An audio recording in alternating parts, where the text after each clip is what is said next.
ज्ञानदेव तुकाराम ज्ञानदेव तुकाराम देव तुकाराम ज्ञानदेव तुकाराम ज्ञानदेव तुकाराम ज्ञानदेव तुकाराम ज्ञानदेव तुकाराम ज्ञानदेव पुंडलीक वरदा हरी विठ्ठल श्री ज्ञानदेव माऊली ज्ञानेश्वर महाराज की जय. जगद्गुरु तुकाराम तुकाराम महाराज की सद्गुरु जय. जोग जोग महाराज. महाराज की जय. नमो सद्गुरु तुकया ज्ञानदीपा.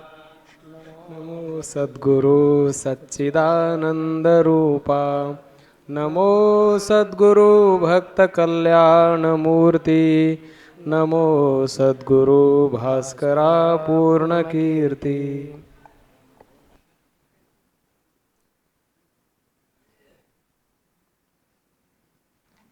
समचरण सरोजं सान्द्रनीलाम्बुदाभं जघननिहितपाणिं मण्डनं मण्डनानां तरुणतुलसीमालां कन्धरं कञ्जनेत्रं सदयधवलहासं विठ्ठलं चिन्तयामि.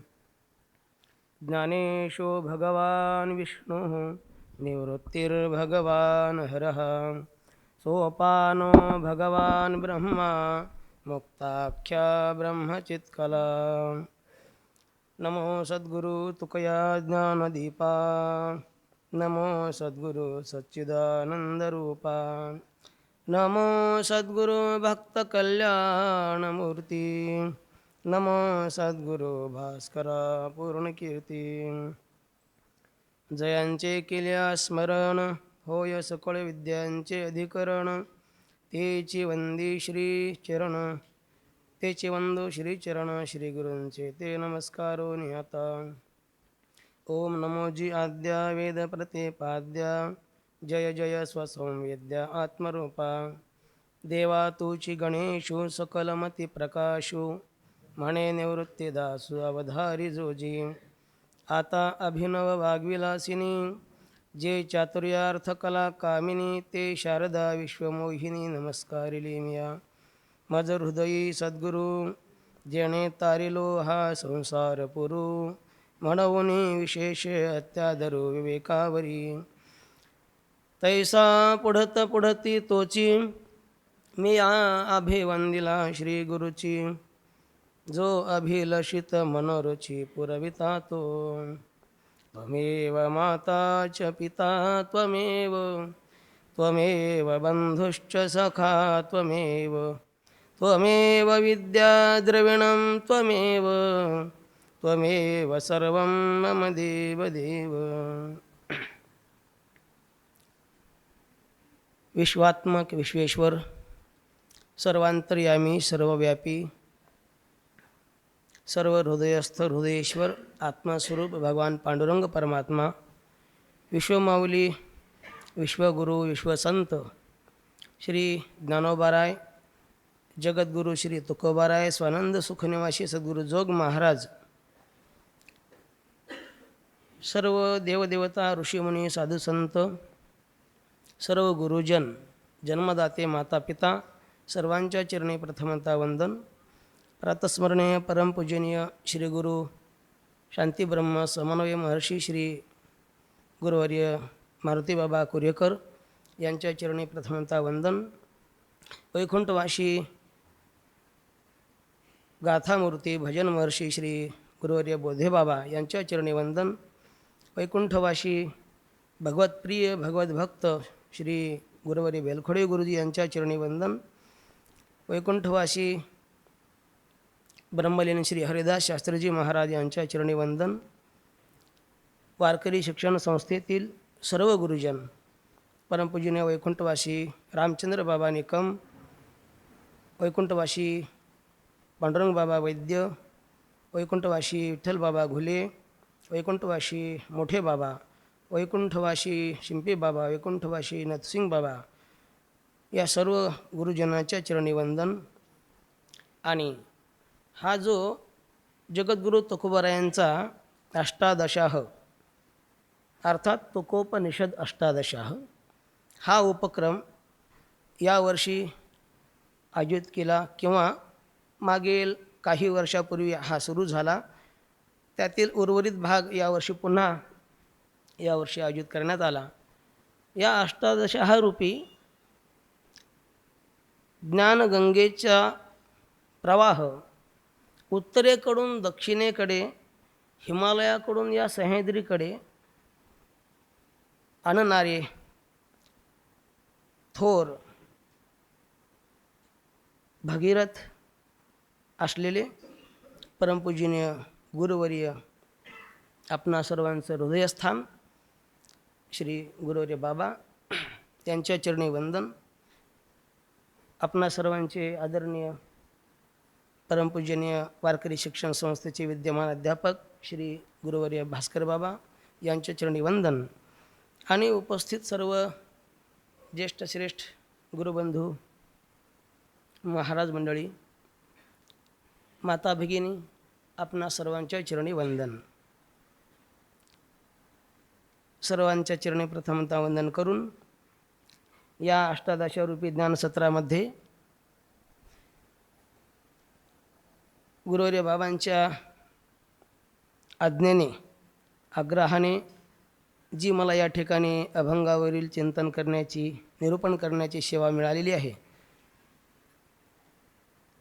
ही सेवा मिळणं हे माझं मी महत्भाग्य समजतो. पण ही सेवा मिळण्यासाठी जी पात्रता लागते, ती पात्रता माझ्या ठिकाणी आहे असं मी म्हणत नाही, समजत नाही. या ठिकाणी तुकोबारायांची अभंगवाणी आहे, ही अनुभवाची वाणी आहे, अमृतवाणी आहे, अनुभवाची वाणी आहे. या अनुभवाच्या वाणीचा अनुवाद करत असताना अनुभवी व्यक्तीच या ठिकाणी अधिकारी आहे. गुरुवर्य बाबाच या ठिकाणी अधिकृत या संत वचनाचा अनुवाद करू शकतात, मी नाही. वास्तविक या ठिकाणी मी श्रोता म्हणून बसायला पाहिजे. आणि जेव्हा गुरुवर्य बाबांनी मला म्हटलं की तुम्ही अष्टादशामध्ये 7-8 दिवस तरी थांबायला पाहिजे आणि 2-4 सत्र तरी सांगायला पाहिजे. पण मी बाबांना म्हटलं, बाबा 2-4 सत्र सांगणं मला शक्य नाही. कसं तरी सांगणं वेगळं आणि अभ्यासपूर्वक सांगणं वेगळं. अभ्यासपूर्वक सांगण्यासाठी अभ्यास केलेली करणारीच मंडळी पाहिजे आणि माझं तसं काही नाही. मी ऐकू शकतो, ऐकण्यासाठी जरूर 7-8 दिवस वेळ काढून थांबेल असं म्हटलं. बाबांना विचारलं अष्टादशाचा आपला प्रारंभ कधी होऊ शकेल, तर बाबा म्हटले घटस्थापनेला होईल शक्यतो.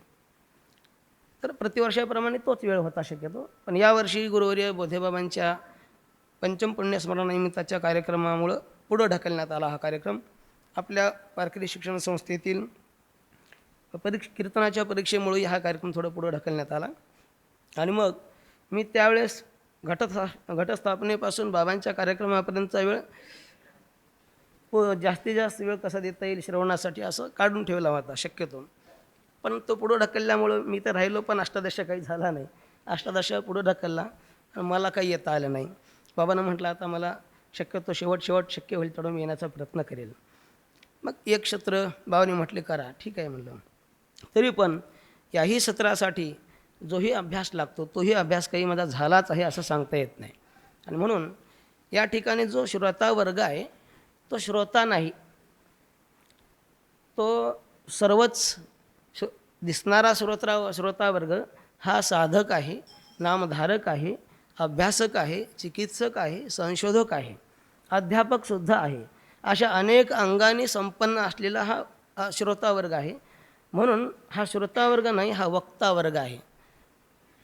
ही सगळे बसलेली मंडळी वक्ते आहेत, सामान्य वक्ते नाहीत, प्रवक्ते आहेत.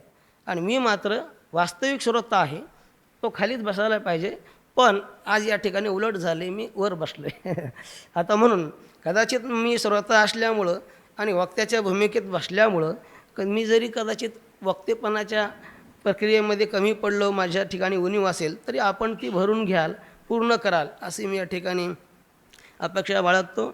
आणि पुढील चिंतनाला सुरुवात करतो. आपण सर्वांच्या आशीर्वादाने, गुरुजनांच्या कृपेने, आशीर्वादाने, संतांच्या कृपेने, भगवंताच्या कृपेने बोलण्याचा मी प्रयत्न करणार आहे. या वर्षीचा एक पर्वकाळ असा हा अष्टादश हा म्हणजे विश्वमाऊली ज्ञानोबरायांच्या सप्तशतकोत्तर सुवर्ण जयंती महोत्सवी वर्षानिमित्त म्हणजे ज्ञानोबरायांच्या 750वी जयंती वर्षाच्या या निमित्तानं आणि जगद्गुरू तुकोबारायांच्या 375व्या वैकुंठ गमनानिमित्तानं अशा दोन विशेष काही पर्वकाळाच्या निमित्तानं हा अष्टादशाचा हा ज्ञानसत्राचा भाग आहे आयोजित केलेला आहे. आणि या पर्वकाळावर ही मला मिळालेली संधी आहे. आपण आता चिंतनाला सुरुवात करूया. या ठिकाणी वेळेमध्ये निश्चित वेळेमध्ये निश्चित अभंगाची चिंतनाची सेवा झाली पाहिजे आणि त्यासाठी जो सराव असतो, जो अभ्यास असतो तो निश्चित वेळेतच पूर्ण करणाऱ्यांना तो शक्य होतो. मला असा सराव नसल्यामुळं मी निश्चित वेळेमध्ये अभंगाचा सरळ अर्थ सांगण्याचा मी प्रयत्न करणार आहे. विशेष विस्तृत अर्थ सांगेल असं काही सांगता येत नाही. म्हणून वेळेच्या आत कसा सरळ अर्थ सांगता येईल एवढा मी प्रयत्न करेल. बाकी आपल्या कृपेने, भगवंताच्या संतांच्या कृपेने जेही ते सांगून घेतील, बोलवतील तसा मी प्रयत्न करेल. रामकृष्ण हरी. अभंग आहे 2486 2486 क्रमांकाचा अभंग आहे. तिथून पुढं. जाणतो समय परिमित कामा नये, तुम्ही सांगावे ते बरे, देवा सकळ विचारे, फुकाची पुसी चिंता नाही होते ऐशी, तुका म्हणे आहे धर पाय मज साहे. या ठिकाणी जगद्गुरू तुकोबाराय अभंगाच्या द्वारा असा भाव व्यक्त करतात की हे देवा, मी समय जाणतो. जोही समय वर्तमान काल प्राप्त झालेला आहे तो मी जाणतो. एका अर्थाने समय कोण जाणतो याचा विचार केला तर भगवंत आणि संत हे दोनच जण असे आहेत ते समयाला यथार्थ जाणतात. कदाचित तुम्ही आम्ही समयाला जाणूच असं सांगता येणार नाही, पण त्यांच्याच कृपेने समयाशी सादर व्हावे, देव ठेवील तैसे राहावे, अशा प्रकारे आपण समयाला कदाचित जाणत असाल. त्या दृष्टिकोनातून तुकोबाराय म्हणतात मी समय जाणतो. याचा अर्थ वर्तमान कालामध्ये ज्या देशानुसार, ज्या कालानुसार, ज्या वस्तूनुसार जसा समय प्राप्त झाला त्या समयाला त्यावेळी काय केलं पाहिजे, काय नाही केलं पाहिजे, हा जो काही व्यवहाराचा भाग आहे तो मी यथार्थ जाणतो.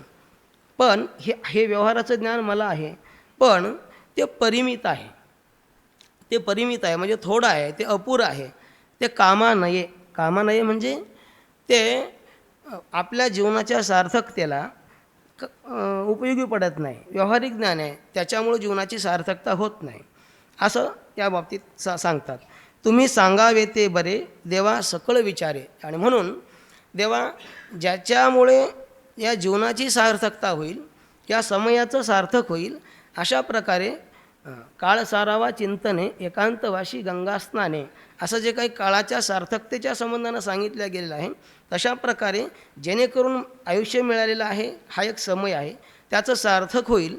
सगळ्या अंगानं विचार, परिपूर्ण विचार जेणेकरून आहे तो मला तुम्ही सांगावा, असं भगवान परमात्म्याकडं तुकोबाराय म्हणतात.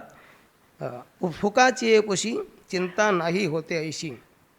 आता भगवंताकडं हे सार्थकतेचं ज्ञान असल्यामुळं, अर्थात अध्यात्मज्ञान किंवा भगवंताचं ज्ञान, आयुष्याच्या साधने सच्चिदानंद पदवी घेणे, ही जी पदवी आहे ती जर आपल्याला ते जे ज्ञान आहे ते जर प्राप्त झालं तरच आपल्या जीवनाचं सार्थक होणार आहे. आणि म्हणून त्या संदर्भात जर आपण प्रश्न विचारला भगवंताला, ते फुकट विचारू शकतो, त्याला काही खर्च लागत नाही.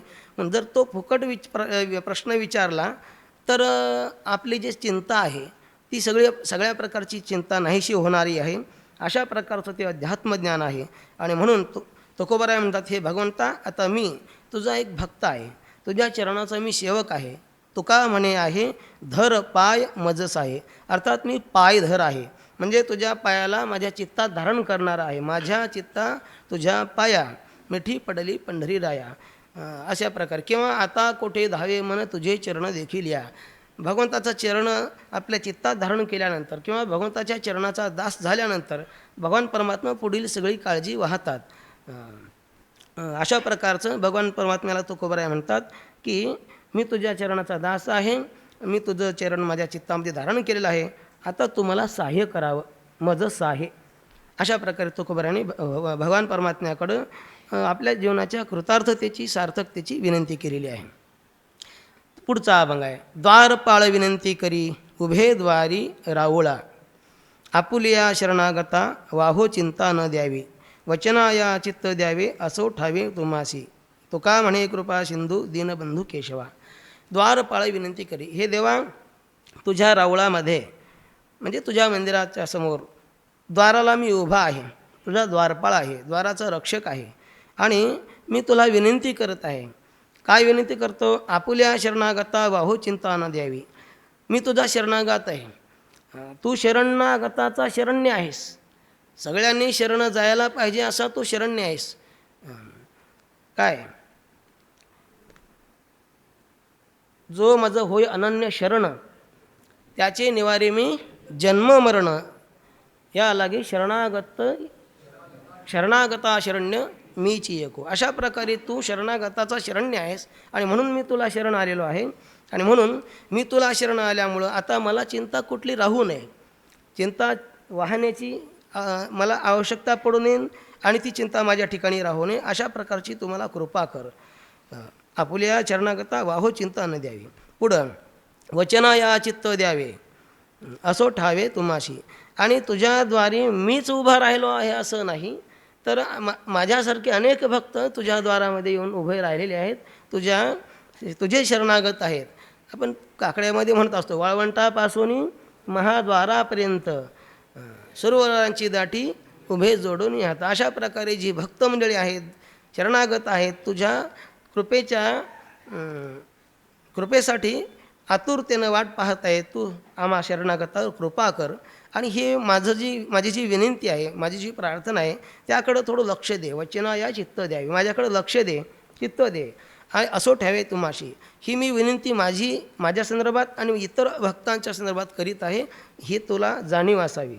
तुका म्हणे कृपा सिंधू दीनबंधू केशवा. हे भगवंता, तू कृपेचा सागर आहेस, कृपा सिंधू आहेस, दीनबंधू आहेस. दिनाचा तू दिनाचा सोयरा, देव सोयरा सोयरा, देव सोयरा दिनाचा, असा तू दिनाचा सोयरा आहे. श्री केशवा, तू आम्हाला कृपा कर, शरणागतावर कृपा कर. पुढं म्हणतात तुकोबराय दुसऱ्या अभंगात, दोही बाही आम्हा वास असो कास घालोनी, बोल बोलो उभयता स्वामी सत्ता सेवेची, एक सरे आज्ञा केली असो चाली ते नीती, तुका म्हणे जोहार येतो आहे होतो ते ठाई. दोही बाही आम्हा वास. दोही बाही म्हणजे दोन्ही बाजूला आमचा वास आहे. वास म्हणजे वास्तव्य आहे. दोन्ही बाजू म्हणजे या ठिकाणी अर्थ करत असताना गाथेचा सार्थ अर्थ करणारी विद्वान मंडळी, थोर मंडळींनी सगुण आणि निर्गुण अशा प्रकारचा अर्थ केलेला आहे. तर भगवंताच्या निर्गुण स्वरूपाचं चिंतन, त्याची उपासना आणि भगवंताच्या सगुण स्वरूपाचं चिंतन, त्याची उपासना, या दोन्ही ठिकाणी आमचा वास आहे. दोन्ही ठिकाणी आमचा वास आहे. आणि म्हणून असो कास घालवणे, अशा प्रकारे आम्ही दोन्ही स्वरूपाचं चिंतन करतो. बोल बोलो उभयता स्वामी सत्ता सेवेची, म्हणून आम्ही दोन्ही निर्गुणाचंही आणि सगुणाचंही चिंतन करतो, निरूपण करतो, त्याचं निवेदन करतो. स्वामी सत्ता सेवेची. आणि या तू आहेस, तू स्वामी आहेस, आम्ही तुझी सेवा करतो, तुझी ही सत्ता आमच्यावर असावी. किंवा आम्ही जी निर्गुणाची सगुणाची सेवा करतो, निर्गुणी पावले सगुणी भजता, अशा प्रकारे. किंवा वेदामध्ये जे भगवंताचं वर्णन केलेलं आहे स्वरूपाचं, द्वेवावर ब्रह्मणो रूपे मूर्तंच्या मूर्तंच, मूर्तरूप आणि अमूर्त रूप. मूर्त म्हणजे साकार आणि अमूर्त म्हणजे निराकार. अशा प्रकारे निराकार साकार किंवा सगुण निर्गुण, सगुण साकार निर्गुण निराकार दोन्ही स्वरूपाचं आम्ही चिंतन करतो आणि वर्णन करतो. आम्ही सेवक आहोत, तुझी सेवा करतो. तू स्वामी आहेस, तुझी सत्ता अबाधित आहे अशा प्रकारे एकसरी आज्ञा केली असो चाली ते नीती. एकसरी आज्ञा केली म्हणजे काही ठिकाणी एकपणे इथं आहे पूर्णपणे आज्ञा केली, एकदम आज्ञा केली. आणि काही जण सांगतात की वेदाने आज्ञा केली. एकसरी म्हणजे वेदाने आज्ञा केली तर ती आम्ही सांभाळतो. वाचा बोलो वेदनीती करू संती केले ते. अशा प्रकारे वेदानं मार्ग आहे. वेदमार्गी मुनी गेले त्याची मार्गी चालेलो. हां, अर्थात वेदानं जे काही सांगितलेलं आहे त्याचंच आम्ही अनुसरण करतो, त्याच्या विरुद्ध काही आम्ही वाटचाल करत नाही. अशा प्रकारची आमची आज्ञापालन आहे. वेदाची आज्ञा असो, भगवंताची आज्ञा असो, असो चालीन ते नीती, आम्ही त्या नीतीचं पालन करतो. तुकोबाराय म्हणतात, आम्ही वैकुंठवासी आलो याची कारणाशी बोलिले जे ऋषी साच भावे वर्ताया. साच भावे वर्ताया म्हणजे नीती, ती नीती आम्ही सांभाळतो, पालन करतो अशा प्रकारे. तर तुका म्हणे जोहार येतो आहे होतो ते ठाई.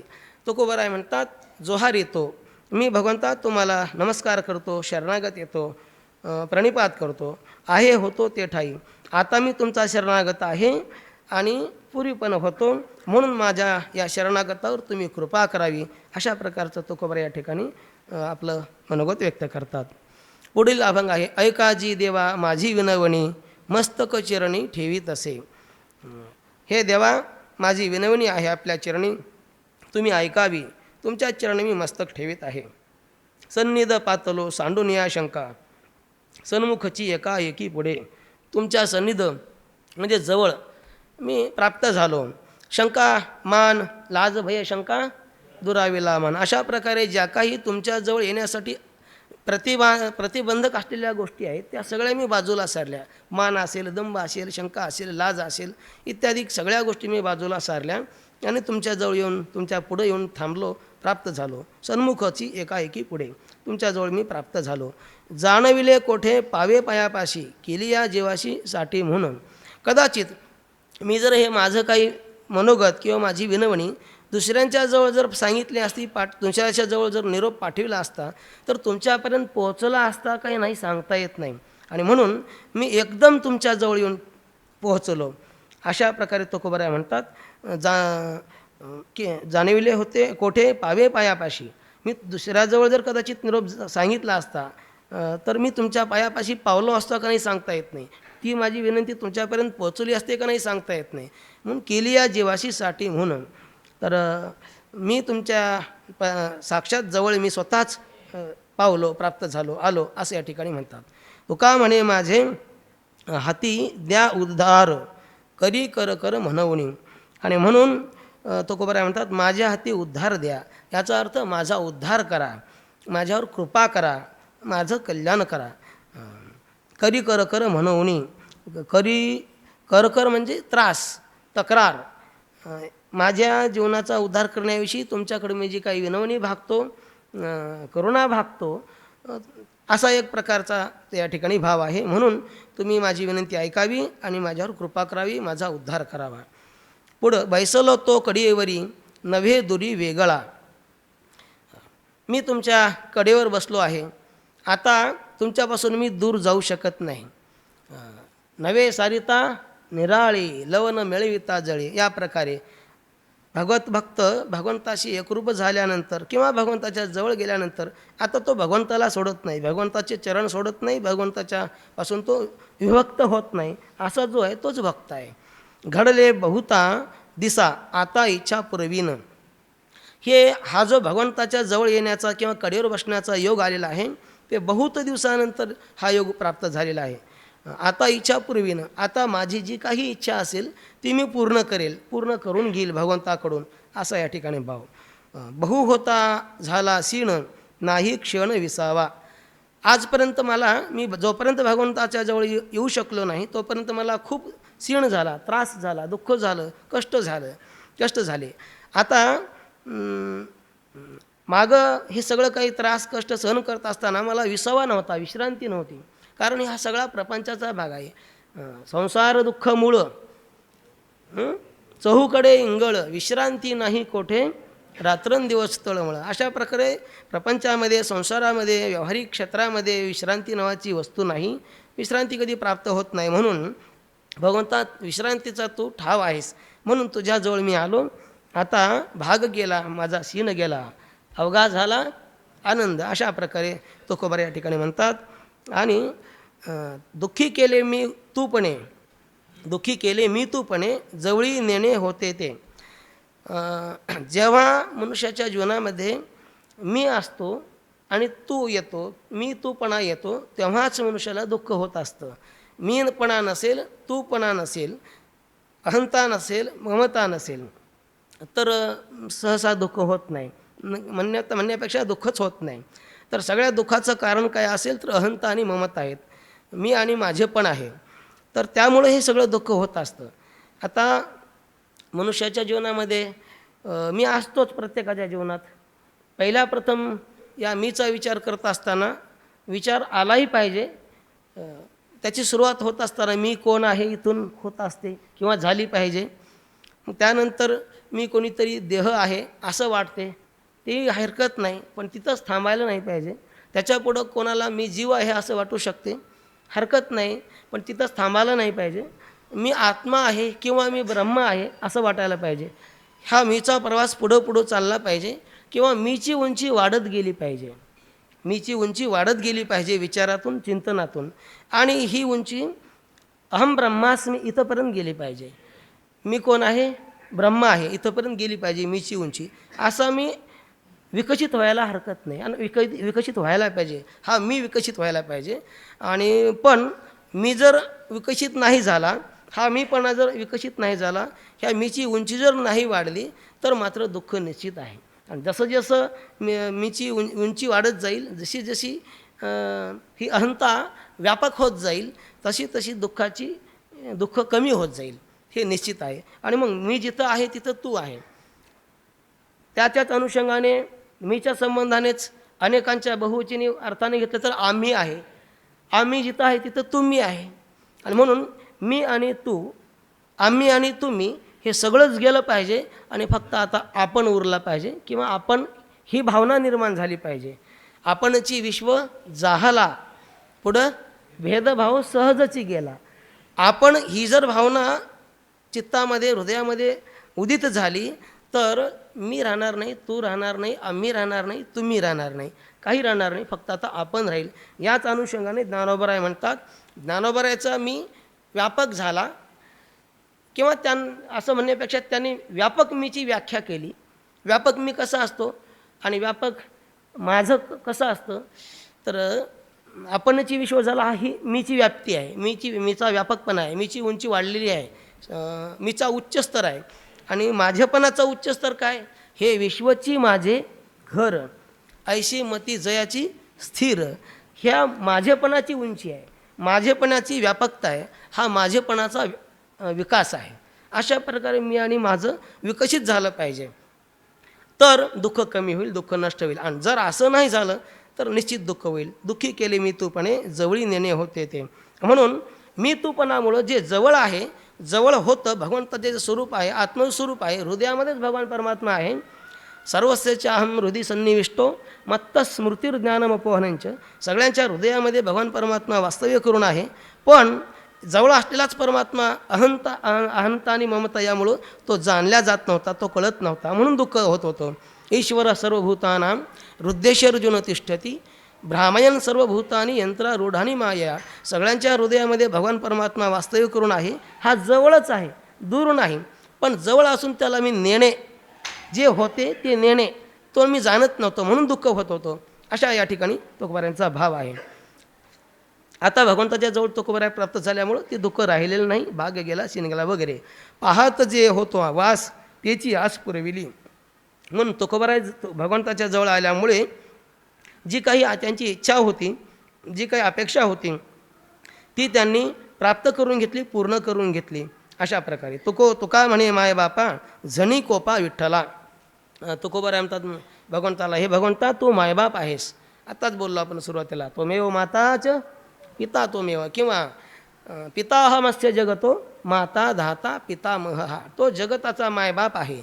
अशा प्रकारे तू मायबाप आहेस माझा झणी कोपा विठ्ठल. हे भगवंता मी लढिवाळपणे तुझ्या जवळ आलो आणि माझी भावना व्यक्त केली. जे काही असेल ते तू मायबाप समजून मला क्षमा कर. तू कोपू नको, रागावू नको.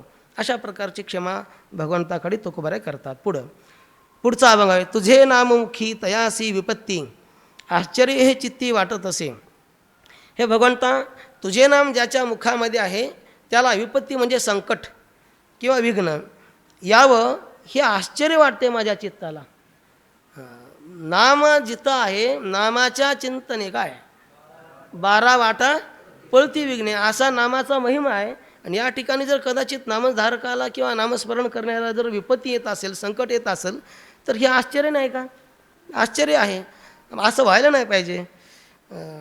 दुसरी गोष्ट नामाचं सामर्थ्य असं आहे, इथं लिहिलेलं आहे बघा. मुखी नाम आयशी काय नाही, आयशी साक्ष वेदाची. किंवा दुसरे आहे पंढरीचे वारकरी ते अधिकारी मोक्षाचे. पंढरीचे वारकरी गात जागा प्रेम मागा विठ्ठला. ते भगवंताचं नामस्मरण गात गात गात पंढरपूरला जातात ते वारकरी असतात. मग वारकरी कोणाचे कसे आहेत? मोक्षाचे अधिकारी आहेत. असं असताना त्यांच्या जीवनात संकट विपत्ती हे कसं काय शक्य आहे? जर असेल तर ते आश्चर्य नाही का? आश्चर्य आहे. असा भाव तुकोबा या ठिकाणी व्यक्त करतात. नामधारकाच्या जीवनात विपत्ती संकट येऊच नये. काय जाणो देवा होशील ते निजला हां काय जाणो देवा होशील निजला नेनोजी विठ्ठला माईबापा. हे देवा तुला काही कळत नाही का? मी नामधारक आहे किंवा नामस्मरण करतो आणि ह्याची तुला काही जाणीव नाही का? तू काही विसरला का? तुझी शक्ती विसरला का? का माझी भक्ती विसरला? असं तुकोबराय भगवंताला बोलतात. भवबंधनाचे तुटतील कासे ते का येथे ऐसे अभेरिले. नामस्मरणाच्या साधनेने नामस्मरणाच्या या भक्तीने सगळं भावबंधन तुटून जातं, नष्ट होतं. भवरोगा ऐसे जाय है की नाही? हां अनेक काय क्षुल्लक आहे. अशा प्रकारे या नामाचं सामर्थ्य आहे. तर ते काय येथे ऐसे अभेरिले. त्या भवरोगाचा जो निराश व्हायला पाहिजे तर तो या ठिकाणी असा का होत का नाही, दूर का होतो? तर भगवंता थोडं याची जाणीव ठेव. नामस्मरणाने नामस्मरणरूपी भक्तीने उद्धार झाला पाहिजे, भवरोग गेला पाहिजे, भवाचं बंधन तुटलं पाहिजे. असं तुकोबराय भगवंताला थोडंसं विनवणी करतात किंवा कदाचित भांडतात. तुका म्हणे माझे दचकले मन वाटे वाया विनश्रम केला. आणि भगवान परमात्म्यानं जर या नामस्मरणाच्या भक्तीचा स्वीकार करून किंवा अंगीकार करून जर त्या नामधारकाचा उद्धार नाही केला तर तुकोबराय म्हणतात हे मी व्यर्थ प्रयत्न केले. भक्ती असो नामस्मरण असो जे काही आहे तर ते माझं मन आता माझ्या मनाला धक्का बसला. दचकले म्हणजे एक प्रकारचा धक्का बसला. ज्या नामस्मरणाने आपला उद्धार व्हायला पाहिजे, भावबंधन तुटायला पाहिजे, त्याच्यानं जर ते तुटत नसेल तर हे प्रयत्न करणं व्यर्थ आहे. ते सोडून दिलं पाहिजे, हरकत नाही. फळच मिळत नाही तर साधना कशाला करायची? असा प्रकार. तुकोबराय म्हणतात वाटे वायाविन श्रम गेला, फुकट श्रम गेले, व्यर्थ गेला असं मला वाटते, असं तुकोबराय या ठिकाणी म्हणतात. सेवके पुढील अभंग. सेवके करावे सांगितले काम शिक्क्याचा तो धर्म स्वामीस राखे. आता या ठिकाणी स्वामी आणि सेवक या दोघांतला तो हा भाव सांगतात. सेवकाने फक्त काय करावं? स्वामींनी सांगितलेलं काम करावं, स्वामींनी सांगितलेली आज्ञा पालन करावी. सेवके करावे सांगितलेले काम येथे होतू पण कामा नाही. अशा प्रकारे तर शिक्क्याचा तो धर्म स्वामी राखे. आणि म्हणून स्वामीचा जो अधिकार आहे तो स्वामींनी राखावा किंवा स्वामी राखत असतात. सेवकाने आपलं काम करायचं आहे, स्वामी आपले अधिकार रक्षण करत असतात. काय देवा नेणो आले गाढे पण तुम्ही शक्तीहीन झाले दिसा. हे भगवंता तुम्ही शक्ती संपन्न आहात, तुम्ही स्वामी आहात, समर्थ आहात. असं असताना तुमच्याकडं हा दुबळेपणा, हा भित्रीपणा कसा काय आला? जो तुम्ही सेवकाच्या भक्तीचा भाव जाणून तुम्ही त्याचा उद्धार करू शकत नाही असं दिसतंय. असं तुम्ही शक्तीहीन झालात का? असं तुकोबराय या ठिकाणी म्हणतात. विष्णुदास आम्ही निर्भर ज्या बळे ते दिशी या काळी अभेरिले. आम्ही विष्णुदास आहोत, तुम्ही विष्णू आहात, आम्ही विष्णुदास आहोत. आम्ही निर्भर आहोत, आमच्या ठिकाणी भीती नाही. का? भगवंताच्या आधाराने भगवंताच्या नामाच्या बळाच्या आधाराने आम्ही निर्भर आहोत, ते दिशेया काळी आविरिले.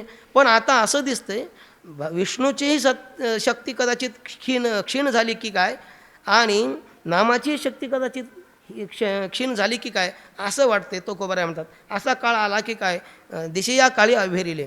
नामामध्ये आणि भगवंतामध्ये ती जी शक्ती आहे ती राहिली नाही असं वाटते. तुका म्हणे मूळ पाठवा लवकरी, किंवा करू हरी काय सांगा. तुका म्हणे मूळ पाठवा लवकरी, किंवा करू हरी काय सांगा. तो कोबराय म्हणतात हे देवा लवकर मला निरोप द्या, पाठवा. मूळ म्हणजे आमंत्रण, बोलावणे. तर हे लवकर मला कळवा, मी आता काय करू. असं वाटतंय हे सोडून देऊ का, जे साधना करतोय, जे भक्ती करतोय ते सोडून देऊ का. कारण ज्या अर्थी तू माझा स्वीकार करत नाहीत भक्तीचा, किंवा मला पाहिजे तो उद्धार करून देत नाहीस, अशा प्रकारे जर नाही झालं तर आम्ही कदाचित हे सोडून देऊ असं वाटतंय. तर काहीतरी निरोप द्या. नाही तो कोबर आहे, तुमचं जे आहे ते बरोबर आहे, तुमची भक्ती चालू ठेवा, तुमची नामस्मरण तुमचं चालू ठेवा, त्याचं फल मिळेल, कृपा होईल, उद्धार होईल, काळजी करू नका, थोडं धीर धरा, असं काहीतरी सांगा, आहे का नाही. असं निरोप पाठवा म्हणतात तो कोबर आहे. पुढं खेळता निज भावे समर्थाचे बाळ, तयाच्या सकळ सत्ते खाली. आपल्या आता खेळता निज भावे म्हणजे स्वतःच्या स्वभावानुसार सहजरित्या समर्थाचं जे बाळ असतं ते खेळत असतं तयाच्या सकळ सत्तेखाली. आणि त्या बाळाच्या सोबत म्हणजे त्याचं जे वैभव असते, राजसत्तेचं म्हणा किंवा त्याच्या श्रीमंतीचं ऐश्वर्याचं म्हणा, जे वैभव असते त्या वैभवाने युक्त ते बाळ खेळत असते. त्याच्या शरीरावर कपडे असतात, अंगावर धारण केलेले ते उच्च प्रकारचे असतात, अलंकार उच्च प्रकारचे असतात, तो सजलेला असतो, सुशोभित झालेला असतो. अशा प्रकारे नटून थटून तो समर्थाचं बाळ ते खेळत असतं. तरी लेवविला शोभे अलंकार, नाही तरी भार मानाविन. आणि अशा प्रकारे विशिष्ट प्रकारचे अलंकार धारण करून त्याची शोभा धारण केलेली असते, त्यानं त्याची शोभा आलेली असते त्याला. आणि असं जर नाही झालं तर नाही तरी भार मानाविन. मग त्याची ती समर्थाचं बाळ आहे असं असताना त्याचं जर सामर्थ्य त्या ठिकाणी प्रगट नाही झालं तर ते नुसतं अंगावर धारण केलेले अलंकार भार होईल एक प्रकारचा. त्या समर्थाचं म्हणजे राज्याचं किंवा श्रीमंताचं ती श्रीमंती किंवा वैभव त्या ठिकाणी जर त्याचा मान नाही राहिला तर ते अलंकार किंवा वस्त्र भार स्वरूप राहतील असं या ठिकाणी म्हणतात. अवघीच दिशा असावी मोकळी, मायबाप बळी म्हणवणी. त्या वैभव संपन्न राजघराण्यातील त्या बालकाला सगळीकडं काही वातावरण मोकळं असतं, मायबाप समर्थ असतात, बळी म्हणजे बलवान असतात, समर्थ शक्तिशाली असतात, म्हणून त्याला सगळं काही वातावरण मोकळं असतं, त्याला प्रतिबंध किंवा अडचण कोणाची होत नाही.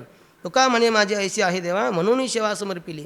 देवा तू सुद्धा आमचा राज्य आहेस, मायबाप आहेस, तू समर्थ आहेस, आणि म्हणून तुझे आम्ही बालक आहोत, पुत्र आहोत, आणि आम्हाला तुझी ऐश्वर्यशाली ही वैभवशाली ही सत्ता असताना आम्हाला त्याची जाणीव आहे. म्हणून आम्ही जी सेवा करतो ती तुझ्या चरणी आम्ही अर्पित करतो, समर्पित करतो, आम्हालाही कुठला या बाबतीत प्रतिबंध नाही, असं तुकोबरा या ठिकाणी भाव व्यक्त करतात. निरंजनी एकटवाने संग नेणे दुसरा, पहा चाळविले कैसे लावणे पिसे गोवळे, लपविले अंगे अंग दिला संग होता तो, तुका म्हणे नव्हते ठावे झाले भावे वाटोळे. निरंजनी एकटवाने. आता निरंजनी म्हणजे ज्या ठिकाणी काहीच नाही, नाम नाही, रूप नाही, असं स्वरूप, त्या ठिकाणी एकल कोंडापणा वाटत होता. अर्थात भगवंताचं जे शुद्ध स्वरूप आहे त्या ठिकाणी कुठलाही भेद नाही, कुठलंही नाम नाही, रूप नाही. नाम काय, सत्यज्ञानानंत गगनाचे प्रावरण, नाही रूप वर्ण गुण जेथे. अशा प्रकारचं ते भगवंताचं स्वरूप, निरंजन स्वरूप, त्या ठिकाणी अद्वैत स्वरूप आहे ते. त्या ठिकाणी संघ दुसरा काही नाही, भेदच नाही, दुसऱ्याचा संघ कसा येईल अशा प्रकारे द्वैतपणच नाही, दुसरा काही नाहीच त्या ठिकाणी, एकमेवा द्वितीयम अशा प्रकारचं ते परमात्म्याचं रूप आहे. पहा चाळविले कैसे लावणी पिसे गोवळे. पण असं निर्गुण निराकार भगवंताचं स्वरूप त्या ठिकाणी कुठंच काहीच नसताना ते असलेलं भगवंताचं स्वरूप किंवा त्या स्वरूपात असलेला भगवान परमात्मा त्यानं काय केलं, पिसं लावलं गोवळ्यांना. गोवळे म्हणजे गो म्हणजे गाय, वळी म्हणजे वळणारे, गायी वळणारे म्हणजे गोपाळ, गोपाल म्हणजे कृष्ण भगवंताच्या सोबत राहणारे सवंगडी गोकुळामधले. त्यांना त्यांनी पिसं लावलं. अर्थात निर्गुण निराकार परमात्मा आपल्या मायेचा अंगीकार करून अजोपी सन्न विवेयात्मा भूतानाम ईश्वरूपी सन स्वाम प्रकृतीम स्वामधिष्ठाय संभवामी आत्ममायया. अशा प्रकारे भगवान परमात्म्यानं आपल्या मायेचा अंगीकार करून तिला आपल्या अधीन ठेवून भगवान परमात्म्याने सगुण साकार रूप धारण केलं. गुणा आला विटेवरी पितांबरधारी सुंदर जो. अशा प्रकारे भगवंतानं सगुण साकार रूप धारण केलं आणि त्या सगुण साकार स्वरूपातून सगळ्या भक्त मंडळीला गोपाळांना चाळविलं म्हणतात. पिसं लावलं म्हणजे वेड लावलं म्हणतात, वेड लावलं म्हणतात. अशा प्रकारे लपविले अंगे अंग दिला संग होता तो. काय एथवरी होता संग अंगे अंग लपविले कानया रे जगजटी देई भेटी एक वेळा. हे जगजटी कानया एक बार भेट दे आम्हाला. कुठं लपलाच जाऊन, आहे का नाही? असं का लपतोस? लपालपी खेळू नको जरा. तर ह्या भक्तमंडळीसोबत भगवान परमात्मा खेळ खेळतो, संगती करतो, त्यांना आपल्यासोबत ठेवतो. ही सगळी भगवंताची लीला आहे. तुका म्हणे नव्हते ठावे झाले भावे वाटोळे. भगवंताचं हे जे काही भगवंताचं सोंग आहे किंवा ही जी भगवंताची लीला आहे, असं काही भगवंताचं स्वरूप लीला मला माहिती नव्हती. झाले भावे वाटोळे. 49 वाटोळे होणे म्हणजे नाश होणे. तर या भावनेने वाटोळ झालं. कशाचं? संसाराचं, भवबंधनाचं वाटोळ झालं. या ठिकाणी दुसरं कोणतंही वाटोळ होत नाही. भगवान परमात्म्याच्या लीलेने, भगवान परमात्म्याच्या भक्तीने, त्याच्या संगतीने संसाराचं वाटोळ होतं. काय पंढरीचे भूत मोठे आल्या गेल्या झडपी वाटे. अशा प्रकारे तो आपल्या संसाराचं वाटोळं करतो. असं त्याचा तो खेळ आहे. नवता भेटी तोची बरे होता चोरे नाडिले अवघियांचा केला झाडा रिता वाडा खोखोर चिंतनाचे मूळ चित्त नेले वित्त हरुणी तो का म्हणे मुळा आले होते केले तैशीची. नवता भेटी तोची बरे होता चोरे नाडिले. तर जोपर्यंत भगवंताची भेटी होत नाही तोपर्यंतच बरं होतं. भेट झाल्यानंतर मग लुबाडल्या गेलं. चोराकडून जसं लुबाडल्या जाते त्याप्रमाणे भगवान परमात्मा आपल्या चित्ताची चोरी करतो. चित्त चोरी येले नंदाच्या नंदने नंदिने किंवा हरिणे माझे हरिले चित्त भारवित्त विसरले. अशा प्रकारे भगवान परमात्म्याची जर भेटी झाली, त्याच्या भक्तीचं चिंतनाचं जर वेळ लागलं तर बाकीचं सगळं विसरून जातं. सगळा काय विसर पडतो. कोणी एकी भुलली नारी विकिता गोरस घ्या म्हणे हरी. पुढं काय? देखिला डोळा बैसला म्हणी तोची वदनी उच्चारी. ते बाकीचं सगळं विसरून जातं. दही घ्या, दूध घ्या, अमुक घ्या, तमुक घ्या विसरून जातं आणि गोविंद घ्या, गोपाळ घ्या हेच काही सुरू होतं. एक प्रकारचं भुरळ पडतं.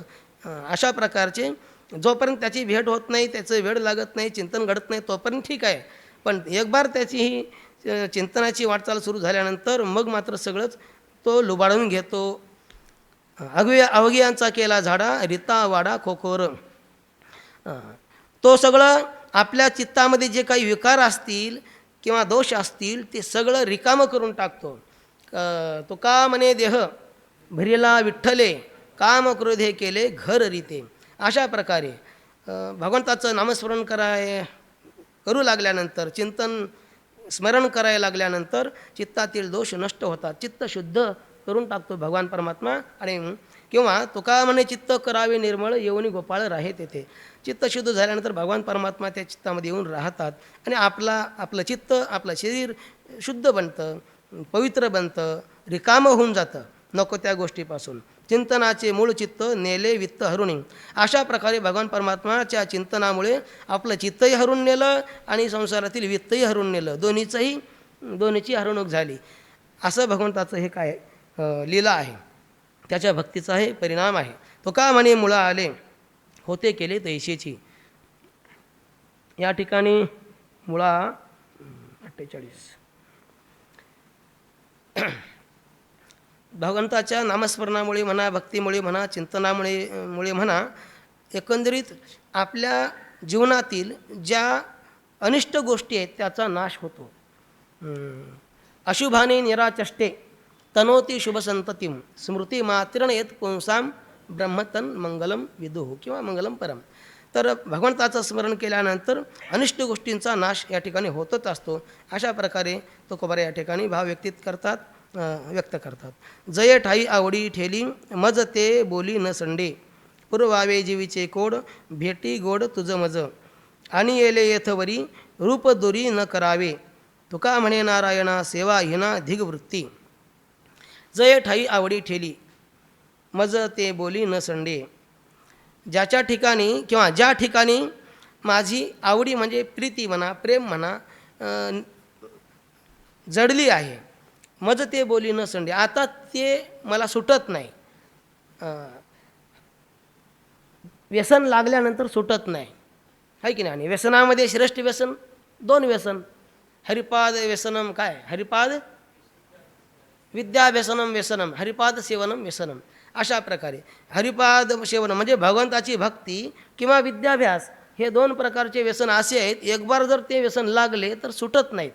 हे ज्याप्रमाणे त्याप्रमाणे भगवंताच्या भक्तीचं जर वेळ लागलं भगवंताचं प्रेम जर एखाद्या भक्ताला प्राप्त झालं तर ते प्रेम त्याचं कधीही सुटत नाही आणि त्या प्रेमामुळं दुसरं काही आठवत नाही अशी गोष्ट आहे. पुरवावे जीवीचे कोड भेटी गोड तुझं मज. भगवंता आता माझ्या जीवीचे जे काही कोड आहे ते तुम्ही पुरवावं.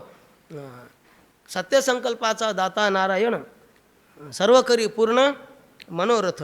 अर्थात जे भक्ताचे मनोरथ असतात मनाच्या इच्छा असतात आकांक्षा असतात ज्ञानोबा बी म्हणतात दुरिताचे तिमिर जावो विश्व स्वधर्म सूर्य पाहो जो जे वांछील तो ते लाहो प्राणी जात. वांछा म्हणजे इच्छा. ज्याची जी इच्छा असेल ती पूर्ण व्हावी हाच भाव या ठिकाणी तुकोबार व्यक्त करतात. पुरवावे जीवीचे कोड. माझ्या जीवाचं माझ्या चित्ताचं माझ्या मनाची जी इच्छा आहे ती माझी इच्छा पूर्ण करावी. भेटी गोड तुझं मज. हे भगवंता तुझी भेटी व्हावी ह्यात मला गोड वाटते आनंद आहे समाधान आहे. आणि येले यथवरी रूप दुरी न करावे. आता तुझी मला भेट झालेली आहे तुझ्यापर्यंत मला येऊन माझा प्रवास इथंपर्यंत झालेला आहे तुझी भेट झालेली आहे. आता दुरी न करावे.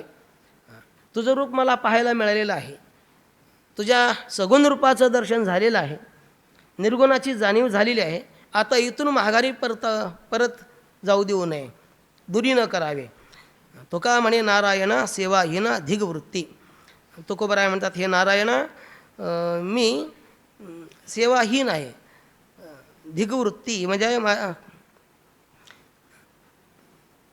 भगवंताच्या भेटीसाठी सेवा अनिवार्य आहे. तेच काय जेथ ज्ञानाचा कुरुठा तेथ सेवा हा दारवंठा.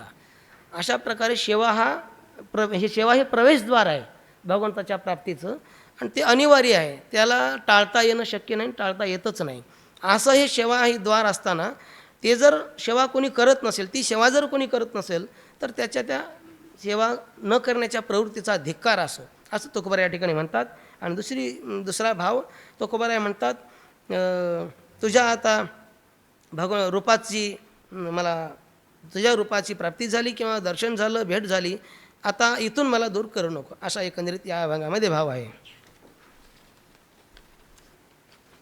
पुढील अभंग. सरलियाचा सोसमनी लाजोनिया राहिलो आवडीने बोलावितो येथे ते तो लपावे माझे त्याची मज द्यावे होते भावे जोडिले तुका म्हणे विश्वंभरा आळी करा बुजावा. तुकोबाराय म्हणतात सरलियाचा सोसमनी. सर्ण म्हणजे संपणे आणि सोस म्हणजे इच्छा उत्कट इच्छा तीव्र इच्छा. लाजून या राहिलो आवडीने बोलावितो येथे ते तो लपावे. आता भगवंताची या ठिकाणी प्राप्ती झालेली आहे तर जे काही सरलेलं आहे संपलेलं आहे आणि जे काही प्राप्त झालेलं आहे ते प्राप्त झालेलं आता पुन्हा पुन्हा पुन्हा राहावं वाटतं व्हावं वाटतं. काय अविट गे माय विटेना नाही नाही नाही, पुढती पुढती आज सेवावी, हे त्याचा पूर्वार्ध.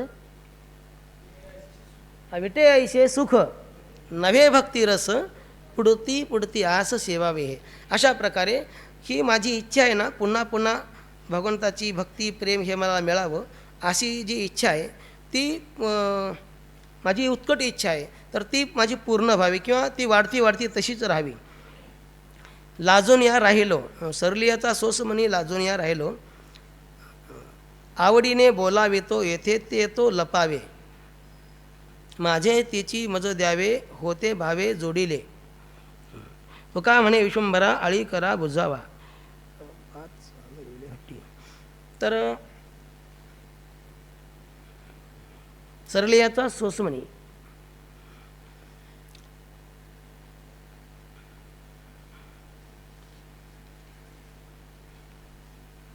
काय सांगता येईल? सरलियाचा सोसमणी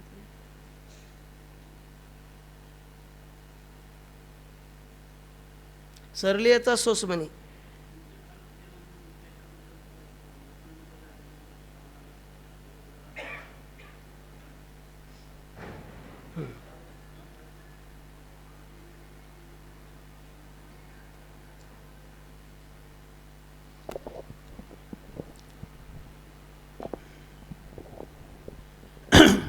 आमचा जो काल गेला ते कालाची उपयोगिता झाली नाही, तर त्याच्या मनामध्ये लज्जा वाटते की आपला काळ व्यर्थ गेला, काल अपव्यय झाला म्हणून.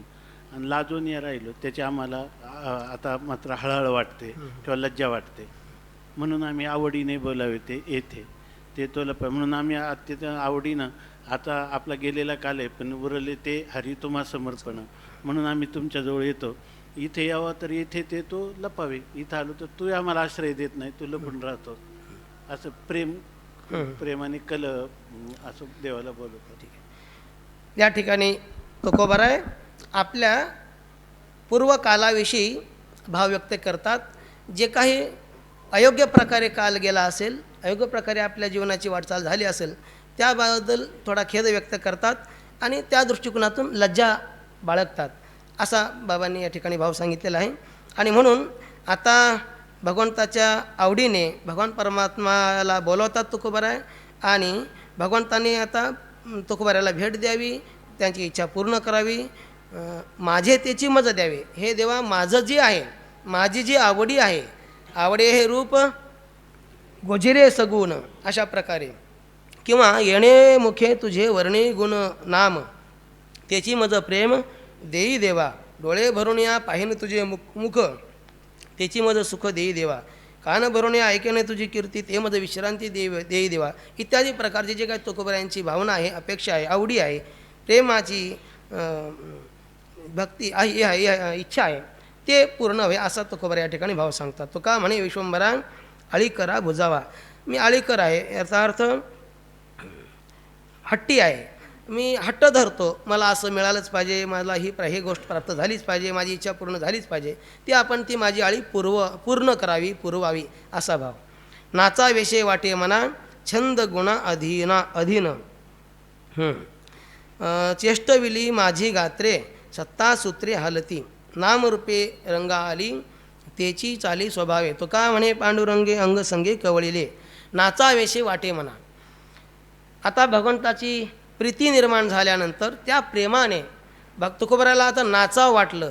गाये नाचे उडे आपुल्या छंदे, मनाच्या आनंदे आवडीने, अशा प्रकारे भगवंताच्या प्रेमामध्ये गायन करावं, नर्तन करावं, अशा प्रकारची इच्छा तुकोबाराला निर्माण झाली.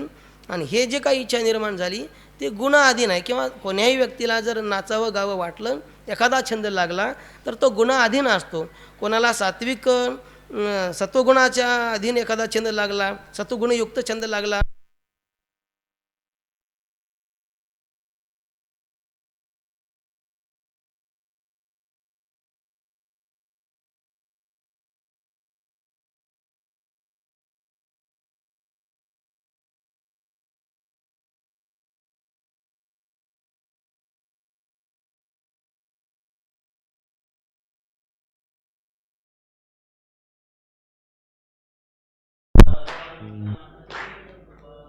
ज्ञानदेव तुकाराम ज्ञानदेव तुकाराम ज्ञानदेव तुकाराम ज्ञानदेव तुकाराम.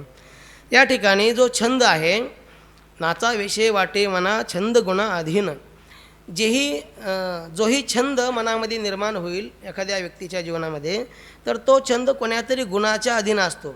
सत्वगुणाधीन छंद निर्माण झाला तर त्याला सात्विक गायन वादन नर्तन करावं वाटते किंवा सात्विक इच्छा व्यक्त होते, प्रगट होते. एखाद्याला रजोगुणी छंद निर्माण झाला तर तो रजोगुणी इच्छा व्यक्त करतो. एखाद्याला तमोगुणी छंद निर्माण झाला तर तो तमोगुणी इच्छा व्यक्त करतो. आणि मग त्याची या छंदाची जी अभिव्यक्ती होते तर ते सगळं गुणाच्या अधीन असते. म्हणून मला जो छंद निर्माण झालेला आहे तो सत्वगुणाधीन आहे, सात्विक छंद नाही, म्हणजे सात्विक छंद लागलेला आहे. भगवंताच्या नामाचं गायन, गुणाचं वर्णन, काय गुण गायन आवडी ह्याची माझी सर्व जोडी. अशा प्रकारे चेष्टविली माझी गात्रे सत्ता सूत्री हलती. माझे जे गात्र आहेत, अवयव आहेत, मग ते हात असो, पाय असो, डोळे असो, कान असो इत्यादी, वाणी असो, कर्मेंद्रिय असो, ज्ञानेंद्रिय असो, सगळे काय चेष्टविली म्हणजे चाळविली. ईश्वर सर्वभूतानां हृदयेश्वर जुन तिष्ठती भ्रामयन सर्वभूतानी. हृदयात असलेला भगवान परमात्मा तो सूत्रधार आहे. तो सूत्रधार माझ्या सर्व अवयवांना, सर्व इंद्रियांना संचालित करतो, आहे का नाही. आणि म्हणून माझे इंद्रिय भगवंताच्या भक्तीमध्ये प्रेमाने युक्त होऊन गायन, डोळ्यानं रूप पाहणे, कानाने भगवंताचं गुण ऐकणे, श्रवण करणे, मुखाने भगवंताच्या गुणाचं नामाचं गायन करणे, पायाने नर्तन करणे, हाताने टाळी वाजवणे इत्यादी सगळ्या प्रकारची जे चेष्टा होते माझ्या इंद्रियाकडून, ती सर्व सत्ताधीश असलेला जो भगवान परमात्मा आहे, हृदय निवासी असलेला, तो सूत्रे हलवितो असं भाव तुकोबाऱ्या सांगतात. नामरूपे रंगा आली तेची चाली स्वभावे. भगवंताचं नाम आणि रूप हे रंग आली, म्हणजे भगवंताला अगोदर नाम नव्हतं, रूप नव्हतं, नामरूप ही रहित तो होता. आता तो नामरूप धारक झालेला आहे. अशा प्रकारे त्याच्या नामरूपाची गोडी मला लागलेली आहे, त्याची चाली स्वभावे. आणि म्हणून हा माझा सात्विक स्वभाव आहे, म्हणून मला ती गोडी लागलेली आहे, छंद निर्माण झालेला आहे. तो का म्हणे पांडुरंगे अंगसंगे कवळिले. या भगवान परमात्म्याने पांडुरंगे म्हणजे पांडुरंगाने अंगासंगाने मला कळविले, म्हणजे मी आता त्याच्यासोबत खेळायला लागलो. जसं गोपाळ कृष्णासोबत खेळत होते, सगळ्या प्रकारचे खेळ भगवान श्रीकृष्णाने गोपाळासोबत खेळलेले आहेत, अंगसंग कवळलेले. त्याप्रमाणे तो तुकोबाराय म्हणतात मी भगवंताला कवळलेले म्हणजे मिठी मारली, त्याच्या अंगासोबत मिठी मारली. अर्थात एकंदरीत सर्व शरीराचा जो काही क्रियात्मक भाव आहे तो भगवंताच्या संबंधित झालेला आहे, होत आहे, असा मला छंद लागलेला आहे. खेळता ते खेळ पयाच्या प्रसादे नव्हतीही छंदे नाशिवंत. माझा मायबापू उभा विटेवरी कौतुके करी कृपादान. खेळता ते खेळ, जे खेळ आता मी खेळतो ते भगवंताच्या पायाच्या प्रसादानेच, भगवंताच्या कृपेनेच. नव्हतीही छंदे नाशिवंत. हे जे काही मी खेळ खेळतो, आता या ठिकाणी तुकोबारायची अभंग गाथा आहे. ही अभंग गाथा म्हणजे तुकोबारायचा एक खेळच आहे. हा त्यांचा वाचिक खेळ आहे, शारीरिक खेळ नाही, वाचिक आहे. पण तो केवळ वाचिक नाही, मानसिक, बौद्धिक, हार्दिक आहे. आणि म्हणून तुकोबाच्या हृदयातून जी भगवंताच्या कृपा प्रसादाने जी वाणी प्रगट झाली ही अभंग वाणी आहे. ती नाशवंत नाही, म्हणजे भंग होणारी, खंडित होणारी नाही, अभंग आहे, अविनाशी आहे, शाश्वत आहे. असेही शब्दरूपी हा खेळ तुकोबारायांचा आहे. तो माझा नाही खेळ, तो भगवंताच्या पायाचाच प्रसाद आहे. तुकोबारायांच्या स्वप्नामध्ये भगवान पांडुरंग परमात्मा नामदेवराय आले आणि त्यांनी पुढील अभंग रचना करायला सांगितली. अशा प्रसादानंतरच, कृपेनंतरच ही अभंगवाणी रचना सुरुवात झालेली आहे. अर्थात ही प्रासादिक वाणी आहे. भगवंताच्या प्रेरणेने, भगवंताच्या कृपेने आणि भगवंताच्या स्वरूपाच्या अनुभूतीने या गोष्टीनंतर जी काही वाणी प्रगट होईल तीच वाणी अनुभवाची वाणी असते, प्रासादिक वाणी असते. अनुभवहीन वाणी असेल, भगवत दर्शन रहित वाणी असेल, भगवत प्रेरणा किंवा कृपा रहित वाणी असेल तर ती प्रासादिक वाणी म्हणता येत नाही, असं या ठिकाणी भाव. म्हणून तुकोबरायची ही अभंगरूपी गाथा किंवा ही सगळी अभंग त्यांचा एक खेळ आहे. माझा मायबाप उभा विटेवरी कौतुके करी कृपादान. भगवान परमात्मा, पांडुरंग परमात्मा, विठ्ठल भगवान हे तुकोबराय म्हणतात, तो माझा मायबाप आहे, विटेवर उभा असणारा. तो कौतुकाने म्हणजे आश्चर्याने माझ्यावर कृपादान करतो, कृपा करतो. प्रसादाची वाणी वदयती उत्तरे, नाही मतांतरे जोडी येली. तुकोबराय या ठिकाणी अधिकृत आपली अभंगाविषयीची भावना सांगतात. हे माझी जी वाणी आहे ना, ही प्रसादाची वाणी आहे. हे जोडाजोडी केलेले शब्द नाहीत. हे कवीने रचलेलं काव्य, शब्दाची जुळाजुळून केलेलं काव्य असा हा प्रकार नाही. ही प्रासादिक वाणी आहे असं तुकोबराय म्हणतात. मतमतांतर खंडित मंडित करून, त्यांची जाडाजोड करून, शब्दांची रचना त्याची जाडाजोड करून असा हा काही प्रकार झालेला नाही. तो साक्षात ईश्वराची, भगवंताची कृपा झाल्यानंतरच ही वाणी प्रगट झालेली आहे असं तुकोबराय सांगतात. तुका म्हणे रस वाढती या अंगे छाया पांडुरंगी केली वरी. तुकोबराय म्हणतात, आता माझ्या अंगे म्हणजे शरीराने किंवा चित्ताने रस वाढती आहे, म्हणजे भगवंताच्या या भक्तीमध्ये, प्रेमामध्ये किंवा मला जो छंद लागला आहे त्या छंदामध्ये मला रस वाढत आहे, उत्तरोत्तर माझा रस वाढत आहे. काय अनिर्वचनीयम प्रेमसुखम, भगवंताच्या भक्तीचं वर्णन करत असताना नारद भक्तिसूत्रामध्ये प्रत्यक्षण वर्धमानम, प्रत्यक्षण वर्धमानम, भगवंताचा प्रेम, भगवंताची भक्ती अशी आहे, प्रत्यक्षण वर्धमान आहे. अर्थात तुका म्हणे रस वाढती या अंगे, अशा प्रकारे हा रस उत्तरोत्तर वाढत आहे. आणि हे जे वाढतं स्वरूप आहे ते भगवंताची छाया आहे, पांडुरंगाने ही केलेली कृपा आहे असं तुकोबराय म्हणतात. पुढील अभंग. अखंड मुडतर सासुरवास कर कर, याची झाली बोळवन, आता न देखो तो क्षीण. बहुतांची दासी तये घरी सासुरवासी, तुका म्हणे मुळे खंड झाला एके वेळे. अखंड मुडतर म्हणजे दैन्य जे होतं, दुःख जे होतं, संसारात असताना, संसारातल्या महाभूताच्या प्रकृतीच्या अधीन असताना, त्रिगुणाच्या अधीन असताना जे काही दुःख दैन्य भोगावं लागतं ती सगळी कटकट आहे. तर हे सगळं काही याची झाली बोळवण, हा जो काही सासुरवास आहे तर त्याची बोळवण झाली, म्हणजे ते सगळं नाहीसं झालं, नष्ट झालं. आता न देख तो क्षीण, आता तो क्षीण, तो त्रास, तो ते दुःख, ते कष्ट आता आम्ही पाहत नाही, अनुभवत नाही, आता ते राहिलेलंच नाही. बहुतांची दासी तये घरी सासुरवासी,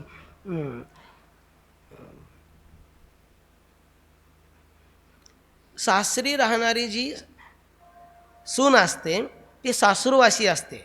म्हणजे सासऱ्याकडून किंवा सासूकडून तिला प्राप्त झालेलं बंधन असतं, त्या बंधनातच तिला आपलं जीवन जगावं लागतं. अशा प्रकारे आता काही माझं तसं राहिलेलं नाही. हे सगळं बंधन ते माझं मुक्त झालेलं आहे, बंधनातून मी मुक्त झालो, आता मी स्वतंत्र झालेलो आहे. दास्यत्व माझ्याकडे राहिलेलं नाही. मायेचा प्रकृतीचं जे दास्यत्व असेल, संसाराचं दास्यत्व असेल ते राहिलेलं नाही. आता मी भगवंताचा दास झालो, त्यामुळं ते सासुरवास माझा नष्ट झाला. तुका म्हणे मुळे खंड झाला एक वेळे. आणि म्हणून भगवंताच्या भक्तीमुळे, त्याच्या कृपेमुळे हा एकदम जो काही सासुरवास होता, बंधन होतं, ते सगळं नष्ट झालं, खंडित झालं. अवघा भार वाटे देवा संत सेवा न करिता, कसोटी हे असे हाती सत्यभूती भगवंत. अवघा भार वाटे देवा, भगवंताला सगळा भार वाटतो.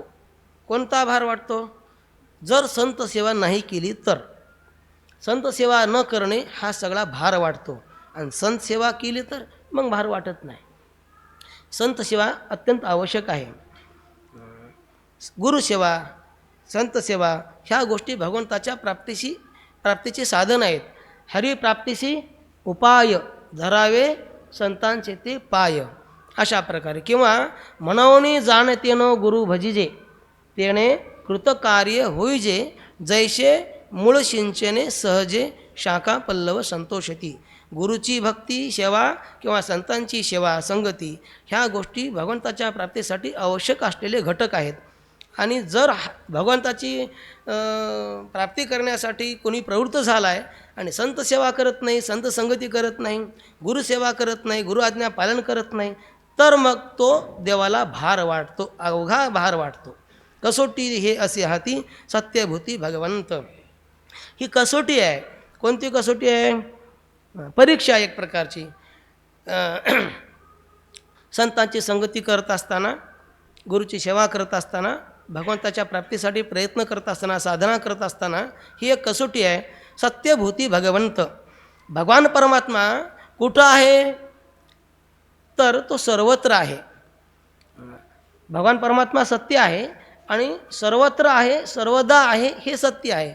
मग सर्वदा आहे, सर्वत्र असेल तो प्रत्येक भूतात नाही असं कसं होईल? सर्व भूतमात्रात तो आहे. जे जे भेटे भूत ते ते मानिजे भगवंत. हा भक्तियोग निश्चित जाण माझा. या ठिकाणी एक साधी गोष्ट अशी लक्षात घेता येईल आपल्याला की साधना करत असताना सर्वत्र भगवत स्वरूप आहे हे मानलं पाहिजे.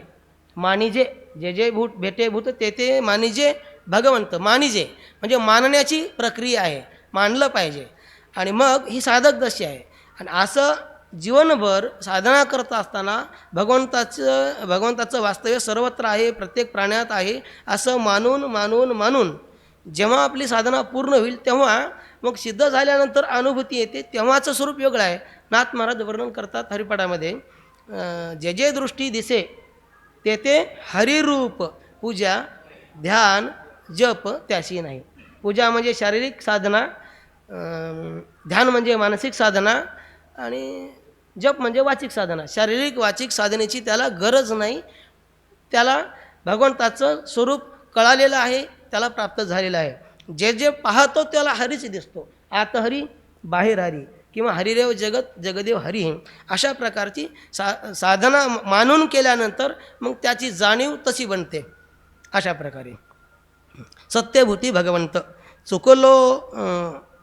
चुकलोसा दिशे पंथ गेले संत तो ऐसा. अर्थात संतांनी जो मार्ग दाखविलेला आहे तो मार्ग मी कदाचित चुकलो असं या ठिकाणी वाटते. पण कधी संतांची सेवा नाही केली तर, गुरुची सेवा आज्ञा पालन नाही केली तर, आणि भगवान परमात्मा सर्वत्र आहे तो मान्य नाही केला तर, तो मानून आपली वाटचाल नाही केली तर मात्र संतांनी दाखविलेला मार्ग आपण चुकलो असं या ठिकाणी तुकोबाराय म्हणतात. मार्ग दावणे गेल्या आधी दयानिधी संत ते तेनेची पंथे चालो जाता न पुढे गुंता कोठे काही. तुका म्हणे सोंगवाया कारण या अनुभवे. या ठिकाणी आपल्याला असंही लक्षात घेता येईल थोडंसं, चुकलो असा दिशे पंथ गेले संत तो ऐसा. आता आपल्या वारकरी संप्रदायाच्या संतांच्या मार्गाचा विचार केला तर थोडंसं आपल्याला लक्षात घेता येईल.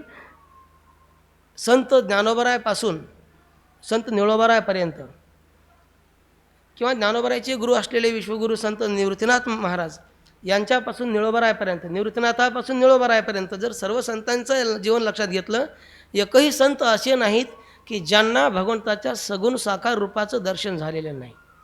भगवंताच्या सगुण साकार रूपाचं दर्शन अगोदर आणि नंतर निर्गुण निराकार स्वरूपाचं दर्शन झालेलं आहे. कदाचित अगोदर निर्गुण निराकाराचंही दर्शन झालेलं असलं तरी सगुण साकाराचं दर्शन त्यांना झालेलंच आहे. असं दोन्ही अंगानं सर्वांगानं भगवत दर्शन समग्र रूपाचं दर्शन झालेली ही संत मंडळी आहे. भगवत प्राप्ती याचा अर्थ सगुण साकार भगवंताच्या रूपाचं दर्शन न करतासुद्धा एकदम जर निर्गुण निराकार स्वरूपाची प्राप्ती झाली तरी त्याच्या जीवनाचं सार्थक होत असते. तो भगवत स्वरूपाला प्राप्त होतो, त्यात काही उणीव राहत नाही. पण आपल्या संप्रदायाचं वैशिष्ट्य असं आहे, सर्व संतांनी सगुण साकार स्वरूपाच्या दर्शनाची आस बाळगलेली आहे आणि ती प्रक्रिया पूर्ण केलेली आहे. नामदेवरायाच्या जीवनामध्ये भगवंताच्या स्वरूप सगुण साकार रूपाचं दर्शन अगोदर झालेलं आहे. निर्गुण निराकाराचं दर्शन झालं नव्हतं, तेव्हा नामदेवराय कच्चे ठरले आणि त्यांना निर्गुण निराकाराच्या दर्शनाची मग पुन्हा प्राप्ती व्हावी अशी प्रक्रिया पुढे केल्या गेली भगवंताकडून. विसोबा खेचराच्या द्वारा उणीव राहू दिली नाही. पण सगुण साकाराचं दर्शन अगोदर आहे, नंतर निर्गुण निराकाराचं दर्शन आहे. ही वारकरी संप्रदायाच्या संतांची वाटचाल आहे असं आपल्याला लक्षात घेता येईल. असो, आणि जर कदाचित सगुण साकाराचं दर्शन अगोदर नाही झालं, निर्गुण निराकाराचं दर्शन झालं, तर मात्र पुन्हा सगुण साकाराच्या दर्शनाची आवड किंवा आस निर्माण झाली पाहिजे आणि ती पूर्ण झाली पाहिजे, अशी सुद्धा वाटचाल आहे. उदाहरणार्थ मधुसूदन सरस्वती, त्यांनी ईश्वराची असिद्धी केली, म्हणजे अद्वैत सिद्धी ग्रंथ लिहून अद्वैतच आहे, दुसरं काहीच नाही, द्वैत काहीच नाही असं सिद्ध केलं.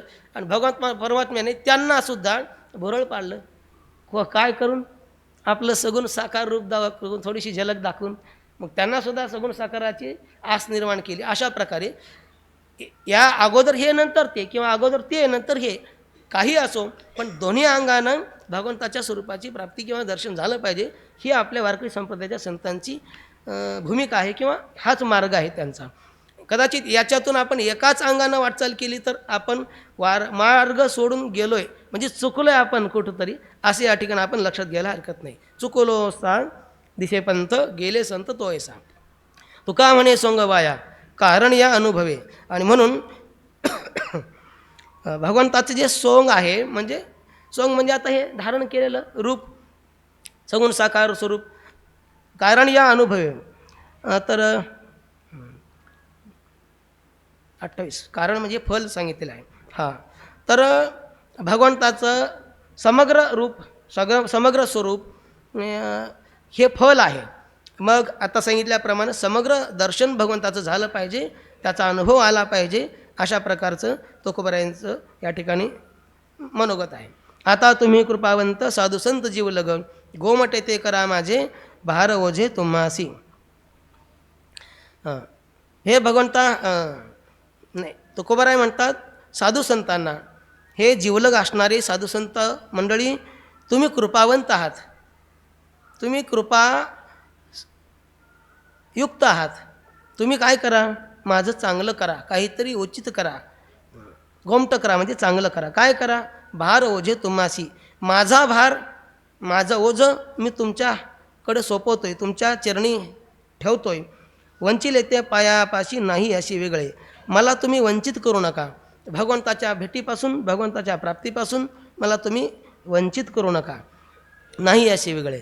तुका म्हणे सोडिल्या गाठी, दिली मिठी पायापाशी किंवा पायाशी. तर माझ्या अंतःकरणातील ज्या काही गाठी आहेत, ग्रंथी आहेत, त्या सोडल्या आहेत. पूर्वग्रह असतील, दुराग्रह असतील, विकार असतील, हे सगळे मी सोडलेले आहेत आणि भगवंताच्या चरणाला मी मिठी मारलेली आहे. तुमच्याही चरणाला मी मिठी मारलेली आहे.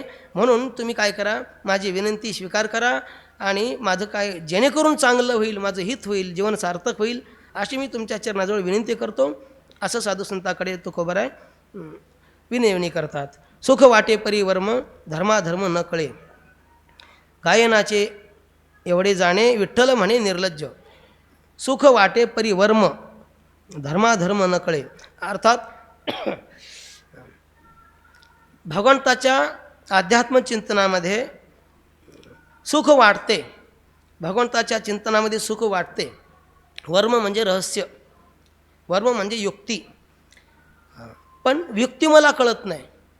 धर्म काय अधर्म काय हेही मला कळत नाही, पण त्याच्यात आनंद वाटतो. गायनाचे एवढे जाणे, विठ्ठल म्हणे निर्लज्ज. आता म्हणून मी काय करतो? मला धर्म काय अधर्म काय हे कळत नाही, त्याच्यातलं रहस्य काय हे कळत नाही, पण माझ्या भोळ्या भावनेने मी काय करतो? भगवंताचं नामस्मरण करतो, गीत गातो, भगवंताच्या गीतासहित नृत्य करतो, विठ्ठल विठ्ठल असं म्हणतो, निर्लज्ज होऊन म्हणतो, असं तुकोबाराय म्हणतात. अवघे माझे एवढे धन, साधनही सकळं, हेच माझं धन आहे. भगवंताच्या नामाचं चिंतन, त्याच्या गुणाचं वर्णन करणे, हेच माझं धन आहे, हीच माझी साधन आहे, सगळी साधनं हीच आहे. तुका म्हणे काय? आम्ही नामाचे धारक, नेणो प्रकार आणिक, अशा प्रकारे. तुका म्हणे पाया पडे तुमच्या कोडे संतांच्या. म्हणून तुकोबाराय म्हणतात, मी कौतुकाने तुमच्या संतांच्या पाया पडतो, म्हणजे तुमच्या चरणावर नतमस्तक होतो. तुम्ही काय करा? आम्हाला भगवंताच्या, माझी ही भोळी भावना स्वीकार करा आणि धर्म काय अधर्म काय किंवा त्याचं वर्म काय, भगवंताच्या प्राप्तीचं भक्तीचं वर्म काय, ती आम्हाला सांगा. एकंदरीत असा भाव तुकोबाराय व्यक्त करतात. धरली जी होती चित्ती, डोळा त्याची दिसती, या ठिकाणी तुकोबराय म्हणतात, तो का म्हणे त्यांचे कळले आम्हा वर्म, जे जे कर्मधर्म नाशिवंत. इथं तर म्हणतात धर्माधर्म न कळे, आणि त्या ठिकाणी म्हणतात आम्ही वर्म, धर्म काय अधर्म काय ह्या सगळ्यांचं वर्म आम्ही जाणतो असे म्हणतात. पण याच्यानंतरचा तो भाग आहे. अगोदरचा भाव हा आहे, नंतरचा भाव तो आहे. असू द्या. धरली जी चित्ती होते डोळा तिची दिसती, आले आवडीची फळं झाले कारण सकळ. जे चित्तामध्ये आपण धारण करतो, इच्छा करतो, तेच मनुष्याला समोर दिसतं. आधी आवडे ती वृत्ती किरटी, आधी मनोनीची उठी, मग वाचा दिठी करासीये. जे इच्छा असेल तेच बाहेर प्रगट होत असते इंद्रियाच्या द्वारा. हा एक भाव. आणि दुसरा भाव, आपली जी इच्छा असते तीच भगवान परमात्मा पूर्ण करतात. भगवंताचं जे रूप पाहावं वाटते तेच भगवान परमात्मा रूप दाखवतात. डोळा तिची दिसती. अशा प्रकारे आले आवडीशी फळ झाले कारण सकळ. आणि म्हणून आपली जी काही आवड आहे तिला फल मिळालं, त्याचा परिणाम या ठिकाणी सिद्ध झाला. घेईन भातुके मागून या कौतुके. आता भगवान परमात्म्याने जी आपली आवड आहे ती पूर्ण केल्यामुळं आणखी जे काही आपल्याला पाहिजे, जे काही इच्छा आहे, आवड आहे, तो का म्हणे देवा प्रेम भातुके पाठवा. अशा प्रकारे भगवंताकडून मी प्रेम, माझं जे काही भातूक आहे ते मागून घेईल. आनंद कौतुकाने प्रेमाने लाडाने मी मागून घेईल. तो का म्हणे लाड विठोबा पुरवीन कोड. आणि मग मी जे भगवंताकडं कौतुकाने मी मागेल, भातुक मागेल, ते भगवान परमात्मा माझं कौतुकानेच लाड पुरवेल, ते कोड माझं पुरवेल, म्हणजे इच्छा पुरवेल, असं तुकोबराय म्हणतात.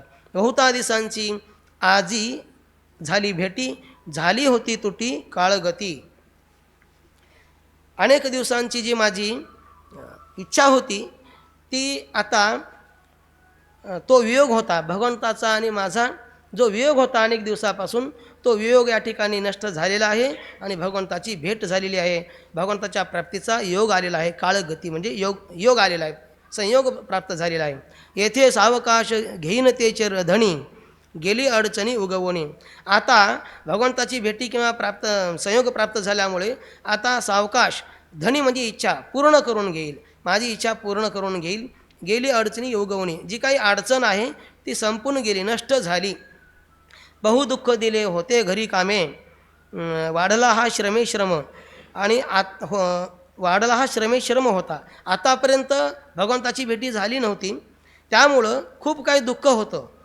या कामामुळं, विकारामुळं, दोषामुळं खूप काही कष्ट मला भोगावं लागलं, खूप काही श्रम झाला, क्षीण झाला. आता मात्र बहुदिस होता सांडीला मार्ग, क्लेशाचा त्या त्याग आजी झाला. आजपर्यंत जो काही चुकीच्या मार्गाने मी वाटचाल केली, क्लेश त्यामुळं भोगावं लागले, दुःख भोगावं लागलं, त्या सगळ्यांचा आता त्याग झाला, कारण भगवंताच्या प्राप्तीचा योग आला. बहु होती केली सोंग संपादनी, लौकिकापासून निर्गमले. आतापर्यंत मी जे काही गोष्टी केलेल्या आहेत ते कदाचित चुकीच्या होत्या, खोट्या होत्या, ढोंग होतं, सोंग होतं, सगळं काही ते अयोग्य होतं. आता मात्र त्या लौकिक गोष्टीपासून, त्या ढोंगापासून, सोंगापासून, दंभापासून मी बाजूला झालो आणि भगवंताच्या वास्तविक प्रेमाने, वास्तविक भक्तीने मी भक्तीचा प्राप्तीचा योग माझ्या जीवनात प्राप्त झालेला आहे. तुका म्हणे येथे झाले अवसान, परमानंदी मन विसावले. अशा प्रकारे तुकोबराय म्हणतात, माझ्या जीवनामध्ये या ठिकाणी असा योग आलेला आहे की आता मला परम आनंद झालेला आहे. आत्यंतिक दुःखाची निवृत्ती झालेली आहे आणि परमानंदाची प्राप्ती झालेली आहे. अवघे चित्रलोक्य आनंदाची आता, चरणी जगन्नाथा चित्त ठेले. अशी तुकोबरायच्या अंतःकरणाची अवस्था झालेली आहे. आता त्यांच्या मनाला विश्रांती प्राप्त झालेली आहे, असं भाव या अभंगातून व्यक्त करतात. शेवटचा अभंग आहे, पुत्र झाला चोर, माय बापा हर्ष थोर. आता कशासाठी जोडी, हाट धाटे गुंडगे घडी. एक दृष्टांत देतात किंवा समाजामधील एक परिस्थितीचं वर्णन करतात. पुत्र झाला चोर. एखादा पुत्र असावा आणि तो चोर निघावा म्हणजे चोर बनावा. त्यावेळेला त्या मायबापाला हर्ष म्हणजे आनंद व्हावा, थोर म्हणजे जास्त आनंद व्हावा, खूप आनंद व्हावा, असे ते मायबाप आहेत. म्हणजे मायबापाच्या पोटी पुत्र जन्माला आल्यानंतर तो चोर असावा का संत असावा का भक्त असावा का राजा असावा का गुणवान असावा का शीलवान असावा का दुर्गुणी असावा, असा जो काही भाग आहे त्यापैकी या ठिकाणी असं व्यक्त करतात की हे मायबाप असे आहेत त्यांना आपल्या पोटी आलेला पुत्र चोर झाल्यानंतर, चोरी करून काहीतरी दुसऱ्याच्या घरून लुटून आणल्यानंतर, आपल्या घरी आणून आपलं घर भरल्यानंतर त्या मायबापांना आनंद वाटतो, हर्ष होतो. आता कशासाठी जोडी हाट धांडे गुंडगे घडी, मग त्यांना आता काही काम करण्याची आवश्यकता नाही. मायबापाला वाटतं आता आपला मुलगा काहीतरी कमवून आणतोय, म्हणजे दुसऱ्याचं गमावून हा कमावून आणतोय, स्वतः काही कष्ट करून कमावून आणतो असं नाही, दुसऱ्याने कमावलेलं लुटून आणतो. आणि मग घर भरल्यानंतर मायबापाला आनंद वाटायला लागला. आता ते म्हणू लागले की आपल्याला आता धंदा करण्याची, उद्योग व्यवसाय करण्याची, काही कष्ट करण्याची आवश्यकता नाही. हाट धांडे म्हणजे विणकाम करण्याचा जो व्यवसाय आहे, कापड विणणे असेल, तो काही व्यवसाय करण्याची गरज नाही. आणि गुंडगे घडी म्हणजे काही माठ करणे, मडके करणे, असा जो काही व्यवसाय असेल तर तेही काही करण्याची गरज नाही. ज्या धंद्यातून, ज्या उद्योगातून, ज्या व्यवसायातून आपण उदरनिर्वाह करत होतो, उपजीविका चालवित होतो, ते आता आपल्याला करण्याची गरज नाही. कशाला विनाकारण कष्ट करायचे? मुलगा जर आता आहे तर घरी आणून टाकतोय चोरून, तर मग कशाला कष्ट करायचे? अशी भावना, असा आनंद त्या मायबापाला होतो. असे ते मायबाप आहेत असे या ठिकाणी म्हणतात. पुढं आई ते अपहार अनुनिया भरी घर, आयतं सगळ्या प्रकारचे काही संपत्ती, धन, अलंकार, वस्त्र, जे जे काही लागतं सगळं काही तो आयतं आणतो, चोरून आणतो आणि आपलं घर भरतो. मानेली निश्चिंती नरका जावया उभं येते. ती माता, तो पिता आणि हा पुत्र हे दोघंही नरकाला जाणारच आहेत. कारण नरकाला जाण्याचे द्वार 3 आहेत. भगवान श्रीकृष्ण गीतेत सांगतात का त्रिविधम नरकस्येदम द्वारम नाशनम आत्मनः कामत क्रोधस तथा लोभस तस्मात एतत् त्रयम त्यजेत. काम, क्रोध आणि लोभ हे 3 नरकाचे द्वार आहेत. त्याच्यापैकी लोभ हा नरकाचा 3रा द्वार आहे. आणि लोभ म्हणजे काहीतरी वस्तूची प्राप्ती व्हावी, धन वगैरे वगैरे लुटावं, प्राप्त व्हावं, ही इच्छा म्हणजे लोभ आहे.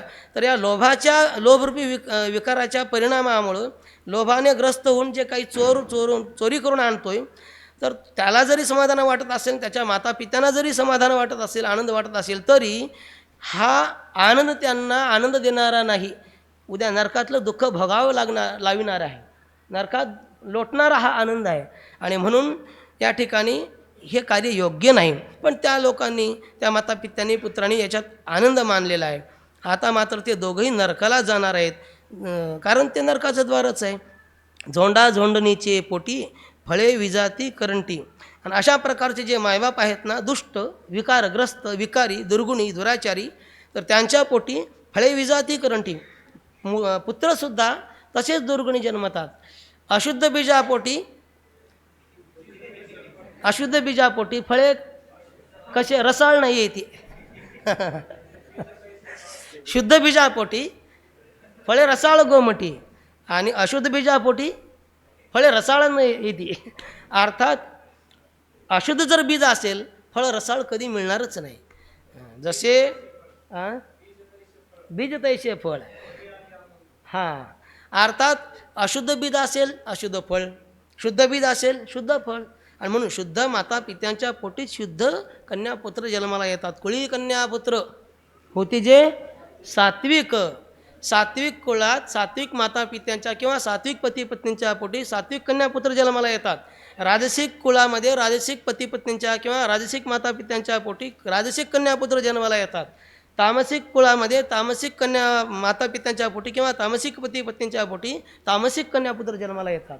म्हणून अशुद्ध तर बीज अशुद्ध तर फळ अशुद्ध, आणि बीज शुद्ध तर फळ शुद्ध, असा तो प्रकार आहे. तो का म्हणे बेट्या भांडवल न लगे खट्या. आणि म्हणून तुकोबाराय म्हणतात हा जो खट्या आहे ना, तापदायक खट्याळ द्वाड, हां तो पुत्र त्रासदायक आहे, स्वतःलाही, मातापित्यांनाही, समाजालाही. अर्थात असा जो पुत्र आहे तो कुपुत्र आहे, सुपुत्र नाही, दुर्गुणी आहे, दुराचारी आहे. असे पुत्र समाजात जन्माला येऊ नयेत, असा तुकोबारायांचा या ठिकाणी भाव आहे का नाही. आणि जर कदाचित आले तर मातापित्यांना आनंद वाटू नये, हाही या ठिकाणी भाव आहे. आनंद मातापित्यांना वाटावा. कोण्या पुत्रांचा? जे पुत्र चोरी करणार नाहीत, हिंसा करणार नाहीत, अहिंसा, सत्य, अस्तेय, ब्रह्मचर्य, अपरिग्रह या 5 यमाचं, शौच, संतोष, तप, स्वाध्याय, प्रणिधान या 5 नियमाचं जे पालन करतील, अशा प्रकारचे जे यमनियम पालक, सदाचार संपन्न, सात्विक सत्वगुणाने युक्त असे जे कन्यापुत्र आहेत, त्यांचाच आनंद वाटावा. कोणाला? मातापित्यांना. आणि मातापित्यांनाच काय, देवांना सुद्धा आनंद वाटतो. तयाचा हरिख वाटे देवा. अशा प्रकारचे कन्यापुत्र जन्माला यावेत, तरच त्या कुलाचं सार्थक आहे, त्या मातापित्यांच्या जीवनाचं सार्थक आहे. त्यांच्या जीवनाला आनंद खरा प्राप्त होईल. नरकाला जाऊ देणारा आनंद प्राप्त होणार नाही, खरा आनंद प्राप्त होईल. स्वर्गाला नेणारा किंवा वैकुंठाला नेणारा किंवा आत्मोद्धार करणारा आनंद प्राप्त होईल. कधी? असे सद्गुणी संपन्न पुत्र असावा प्रत्येकाला वाटतं, पण कसा असावा हे मात्र प्रत्येकाला वाटत नाही. प्रत्येकजण पुत्राची इच्छा करतो. कदाचित जास्त पुत्र असतील, कन्या नसेल तर कन्याही व्हावी असं वाटते, पण ती कन्या कशी असावी असं कोणी विचार करत नाही. कन्या जास्त असतील तर पुत्र व्हावा वाटते, पण तो पुत्र कसा असावा हे कोणी विचार करत नाही. पण या ठिकाणी विचार असा केला पाहिजे, पुत्र व्हावा पण तो आयुष्यमान असावा, आरोग्यवान असावा, बलवान असावा, बुद्धिमान असावा, ज्ञानवान असावा, गुणवान असावा, शीलवान असावा, क्रियावान म्हणजे कर्तृत्ववान असावा, यशवान असावा किंवा यशवंत असावा, आणि धनवानसुद्धा असावा, आणि कीर्तिमान असावा. अपकीर्तिवान असू नये, आहे की निर्धनसुद्धा असू नये. एकंदरीत सद्गुण संपन्न पुत्रच, सद्गुण संपन्न कन्याच जन्माला याव्यात. सद्गुणी कन्यापुत्र जन्माला आले तर त्याच कन्यापुत्रांना सुपुत्र सुकन्या ही संज्ञा प्राप्त होते. आणि म्हणून सद्गुण संपन्न सदाचार संपन्न कन्यापुत्र जन्माला आले तर तयाचा हरिक वाटे देवा. देवाला आनंद वाटतोच, मातापित्यांनाही आनंद वाटतो. मातापित्यांना आनंद वाटतो एवढंच नाही, समाजालाही आनंद वाटतो, त्या गावातील व्यक्तींनाही आनंद वाटतो, देशवासियांनाही आनंद वाटतो, भूतलावरील सर्व मानव जातीलाही आनंद वाटतो. आज हे जे अष्टादशाचं सत्र चालू आहे, विशिष्ट एका महापर्व काळात चालू आहे. सुरुवातीला मी सांगून गेलो, यावर्षी विश्वमौली ज्ञानोबाराय यांच्या जयंतीचं 750वं वर्ष आहे. त्यांच्या जयंतीचं अर्थात जन्माचं सप्तशतकोत्तर सुवर्ण जयंती महोत्सवी वर्ष आहे हे चालू. अर्थात जन्माचा विषय आहे. ज्ञानोबाराय एक पुत्रच आहेत कोणाचे तरी. ज्ञानोबाराय हे एक पुत्रच आहेत कोणाचे तरी. कोणाचे म्हणजे विठ्ठलपंतांचे आणि रुक्मिणी मातेचे. विठ्ठलपंत आणि रुक्मिणी मातेच्या पोटी आलेले हे पुत्र आहेत. हे पुत्र नाहीत, हे सुपुत्र आहेत. हे सामान्य सुपुत्र नाहीत, हे उपजताची ज्ञानी असे पुत्र आहेत. आणि अशा पुत्रांचं वर्णन करत असताना गुरुवर्य परमपूजनीय गुरुवर्य मारुतीबाबा कुरेकर यांनी असं सांगितलेलं आहे की जगामध्ये, विश्वामध्ये आजपर्यंत एकाच कुलामध्ये, एकाच गावामध्ये, एकाच मातापित्यांच्या पोटी साक्षात ब्रह्मदेव, साक्षात विष्णू, साक्षात महेश्वर, साक्षात आदिशक्ती या 4 ईश्वर देवता एकाच मातापित्यांच्या पोटी जन्म घेतात. असं एक कुटुंब, आदर्श कुटुंब, अद्वितीय कुटुंब, अपूर्व कुटुंब जगात आजपर्यंत त्यांच्या कालापर्यंत झालेलं नाही, त्यांच्या जन्मकालापर्यंत झालेलं नाही. असं हे कुटुंब फक्त महाराष्ट्रामध्ये झालेलं आहे. हे आपलं परमभाग्य आहे. आणि अशा याच निवृत्तीनाथ, ज्ञानदेव, सोपानकाका, मुक्ताबाई या 4 संतांच्या रूपामध्ये साक्षात ब्रह्मा, विष्णू, महेश, आदिशक्ती या 4 भगवंताचा अवतार झाला. तो त्यांच्या जन्माचा अवताराचा हा 750व्या जयंती वर्षाचा काल आता चालून आलेला आहे. आणि या 750व्या जयंतीच्या पर्वकाळामध्ये आपण या अष्टादशी रूपी सत्रामध्ये चिंतन करत आहोत. हे आपलं परम भाग्य आहे. माझी विनंती आपणास एवढीच आहे की असे पुत्र जन्माला यावेत, अशी जर इच्छा असेल तर हे निवृत्तीनाथ, ज्ञानदेव, सोपान काका, मुक्ताबाई 4 संतांच्या जीवनाचा अभ्यास करायचा, चिंतन करायचं आणि त्यांच्या मातापित्यांनी काय केलं, कशी साधना केली, धर्माचं पालन कसं केलं याचाही थोडा अभ्यास करायचा. जगामध्ये हनुमंतरायासारखे अंजनीच्या तपासाठी महारुद्र आले पोटी, तपश्चर्यानेच कन्यापुत्र सात्विक जन्माला येतात. तपश्चर्येशिवाय कन्यापुत्र सात्विक जन्माला येत नाहीत. म्हणून सर्व मातापित्यांनी विठ्ठलपंत आणि रुक्मिणी मातेचा आदर्श घ्यावा आणि या 4 संत भावंडांच्या जन्मकालामध्ये आपल्याही जीवनामध्ये असे कन्यापुत्र जन्माला यावेत म्हणून आपण प्रयत्नशील व्हावं. या ठिकाणी या निमित्तानं हा भाव व्यक्त करून या ठिकाणी मी थांबतो. वेळ संपलेली आहे, अभंगाही संपलेली आहेत. जी काही सेवा झालेली आहे वेडी वाकडी तोडकी मोडकी मी या ठिकाणी करण्याचा प्रयत्न केलेला आहे. सर्व झालेली सेवा भगवंताच्या चरणी, संतांच्या चरणी, जगद्गुरू तुकोबार यांच्या, सद्गुरू जोग महाराजांच्या, सर्व गुरुजनांच्या चरणी, गुरुहरी बाबांच्या चरणी समर्पित करतो. तरी न्यूनते पुरते अधिकते सरते, करुणी घ्यावे हेतुमते विनवितू असे. कुंडली कवरधारी विठ्ठल श्री ज्ञानदेव तुकाराम पंढरीनाथ भगवान की जय. माऊली ज्ञानेश्वर महाराज की जय. जगद्गुरु तुकाराम महाराज की जय. सद्गुरु जोग महाराज की जय.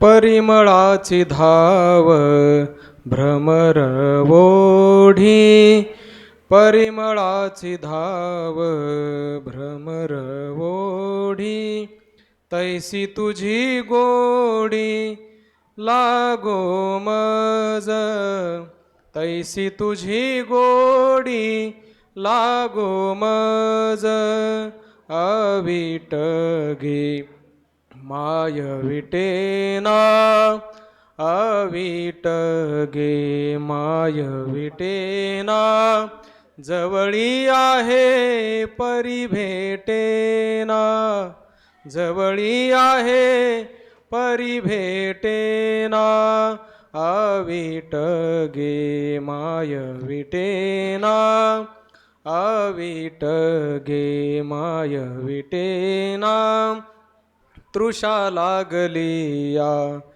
जीवनाते ओढी, तैसी तुझी गोडी लागो या जीवा, तैसी तुझी गोडी लागो या जीवा, अविट गे माय विटेना, अविट गे माय विटेना, बाप रखुमा देवी वरू विठ्ठली आवडी, बाप रखुमा देवी वरू विठ्ठली आवडी, गोडीएसी गोडी मिळोनी गेली, गोडीएसी गोडी मिळोनी गेली, अविट गे माय विटेना, अविट गे माय विटेना, जवळी आहे परी भेटेना,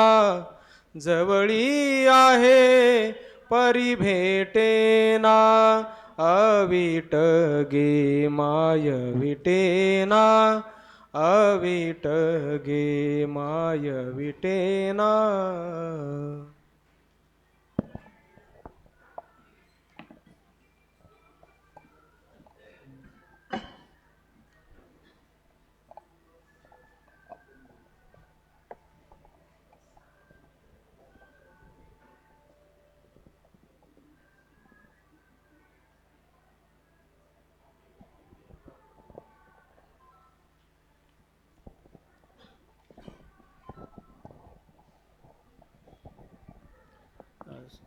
सच्चिदानंद रूपाय विश्वोत्पत्त्यादि हेतवे तापत्रय विनाशाय श्रीकृष्णाय वयं नमः.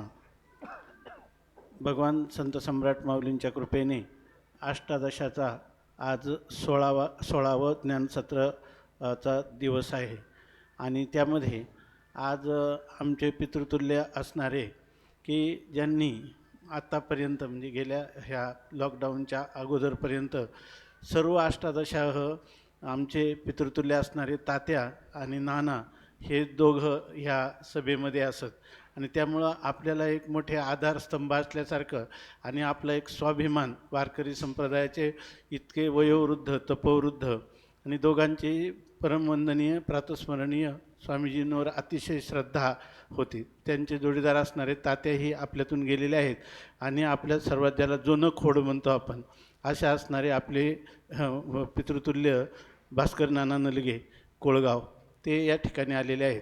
त्यांचे आशीर्वचन आपल्या पाठीशी असेच नित्य आहेत.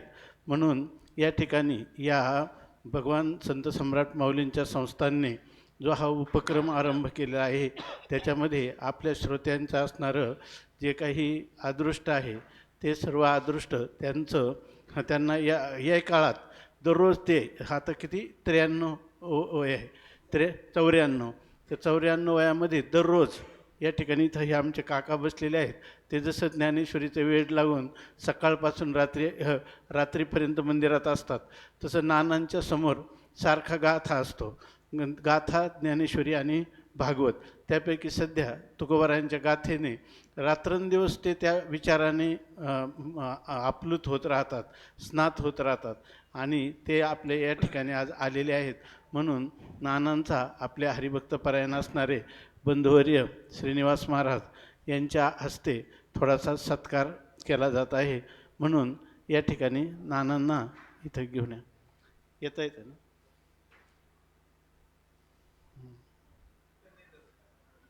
त्यांनाही धरून आलं.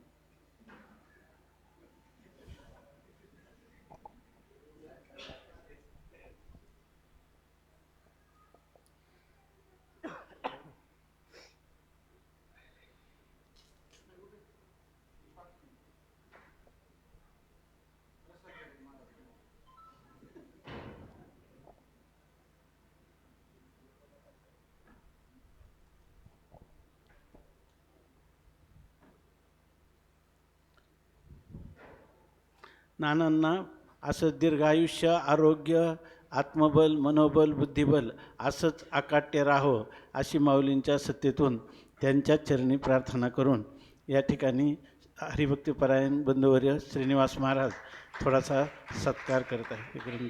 बरं या ना तुम्ही या ना दादा होते ना या तुम्ही.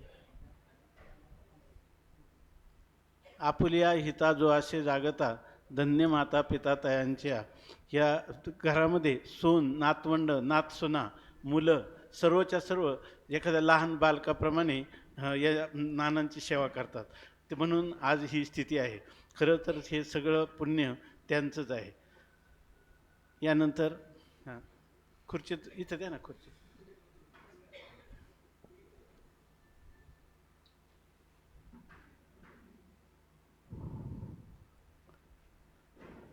यानंतर आज आपल्या या सभेमध्ये ज्ञानसत्रासाठी उपस्थित असणारे चास नगर अहमदनगर त्या कॉलेजचे प्रिन्सिपल हरिभक्तपरायण सुंबे सर या ठिकाणी आलेले आहेत. तर संपूर्ण महाराष्ट्रातलं एकही जिल्हा राहिला नाही की जिथं त्यांनी UPSC आणि MPSCसाठी मराठी भाषेचं मार्गदर्शन केलेलं आहे.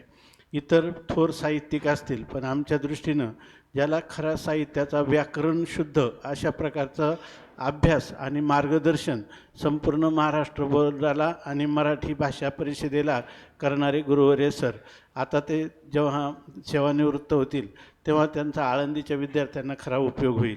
अजून थोडा अवकाश आहे. तर सर्वांना संपूर्ण महाराष्ट्राला मराठी भाषिकांना विशुद्ध स्वरूपातले मराठी भाषेचं मार्गदर्शन करणारे ते एक विशेष व्यक्ती आहेत. तर त्यांच्यासाठीही श्रीनिवास महाराजांनी त्यांचा या ठिकाणी काही ग्रंथ आणि शाल श्रीफळ देऊन गौरव करा. हां हां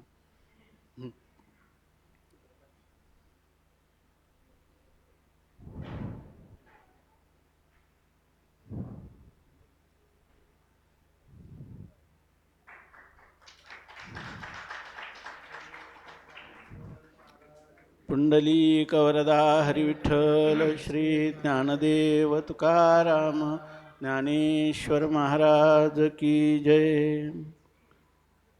आणि या ठिकाणी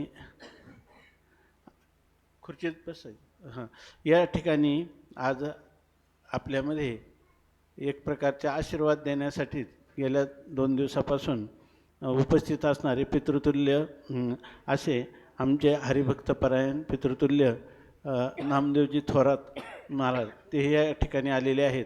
त्यांचा आता गेल्याच वर्षी इथं जो अमृत महोत्सव संपन्न झाला, त्यांनाही दीर्घ आयुष्य आरोग्य मिळावं, आपल्याला आशीर्वाद मिळावे आणि एखाद्या लहान बालकासारखी अजूनही अध्यात्मामध्ये जिज्ञासा तशा प्रकारच्या कार्यक्रमाचे आयोजन. एका बँकेचे पण ते सदस्य आणि उपाध्यक्ष आहेत. परंतु अत्यंत ज्याला जोडोन या धन उत्तम व्यवहारे उदास विचारे वेचकरी उत्तमची गती तो एक पावेल उत्तम भोगील जीवखानी परउपकारी नेने परनिंदा. हे जे तुकाराम महाराजांनी गृहस्थाश्रमाचं एक आचारसंहिता सांगितलेली आहे, ते स्वतः ते आचारसंहितेचं पालन करतात आणि अशा प्रकारचं कौटुंबिक वातावरणही अध्यात्म पूर्ण ठेवलेलं आहे. त्यांचा हरिभक्तीपरायण बंधुवर्य श्रीनिवास महाराजांच्या हस्ते थोडा काही ग्रंथ देऊन या ठिकाणी सत्कार करत आहेत.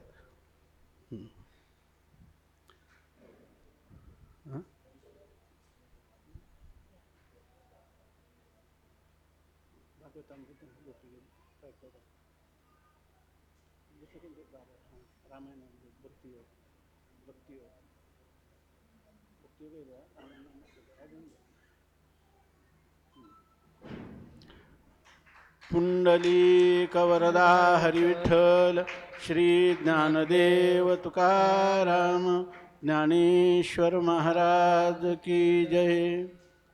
गोपाल कृष्ण भगवान की जय. यानंतर पुढचं सत्र ठीक 6 वाजता प्रारंभ होईल.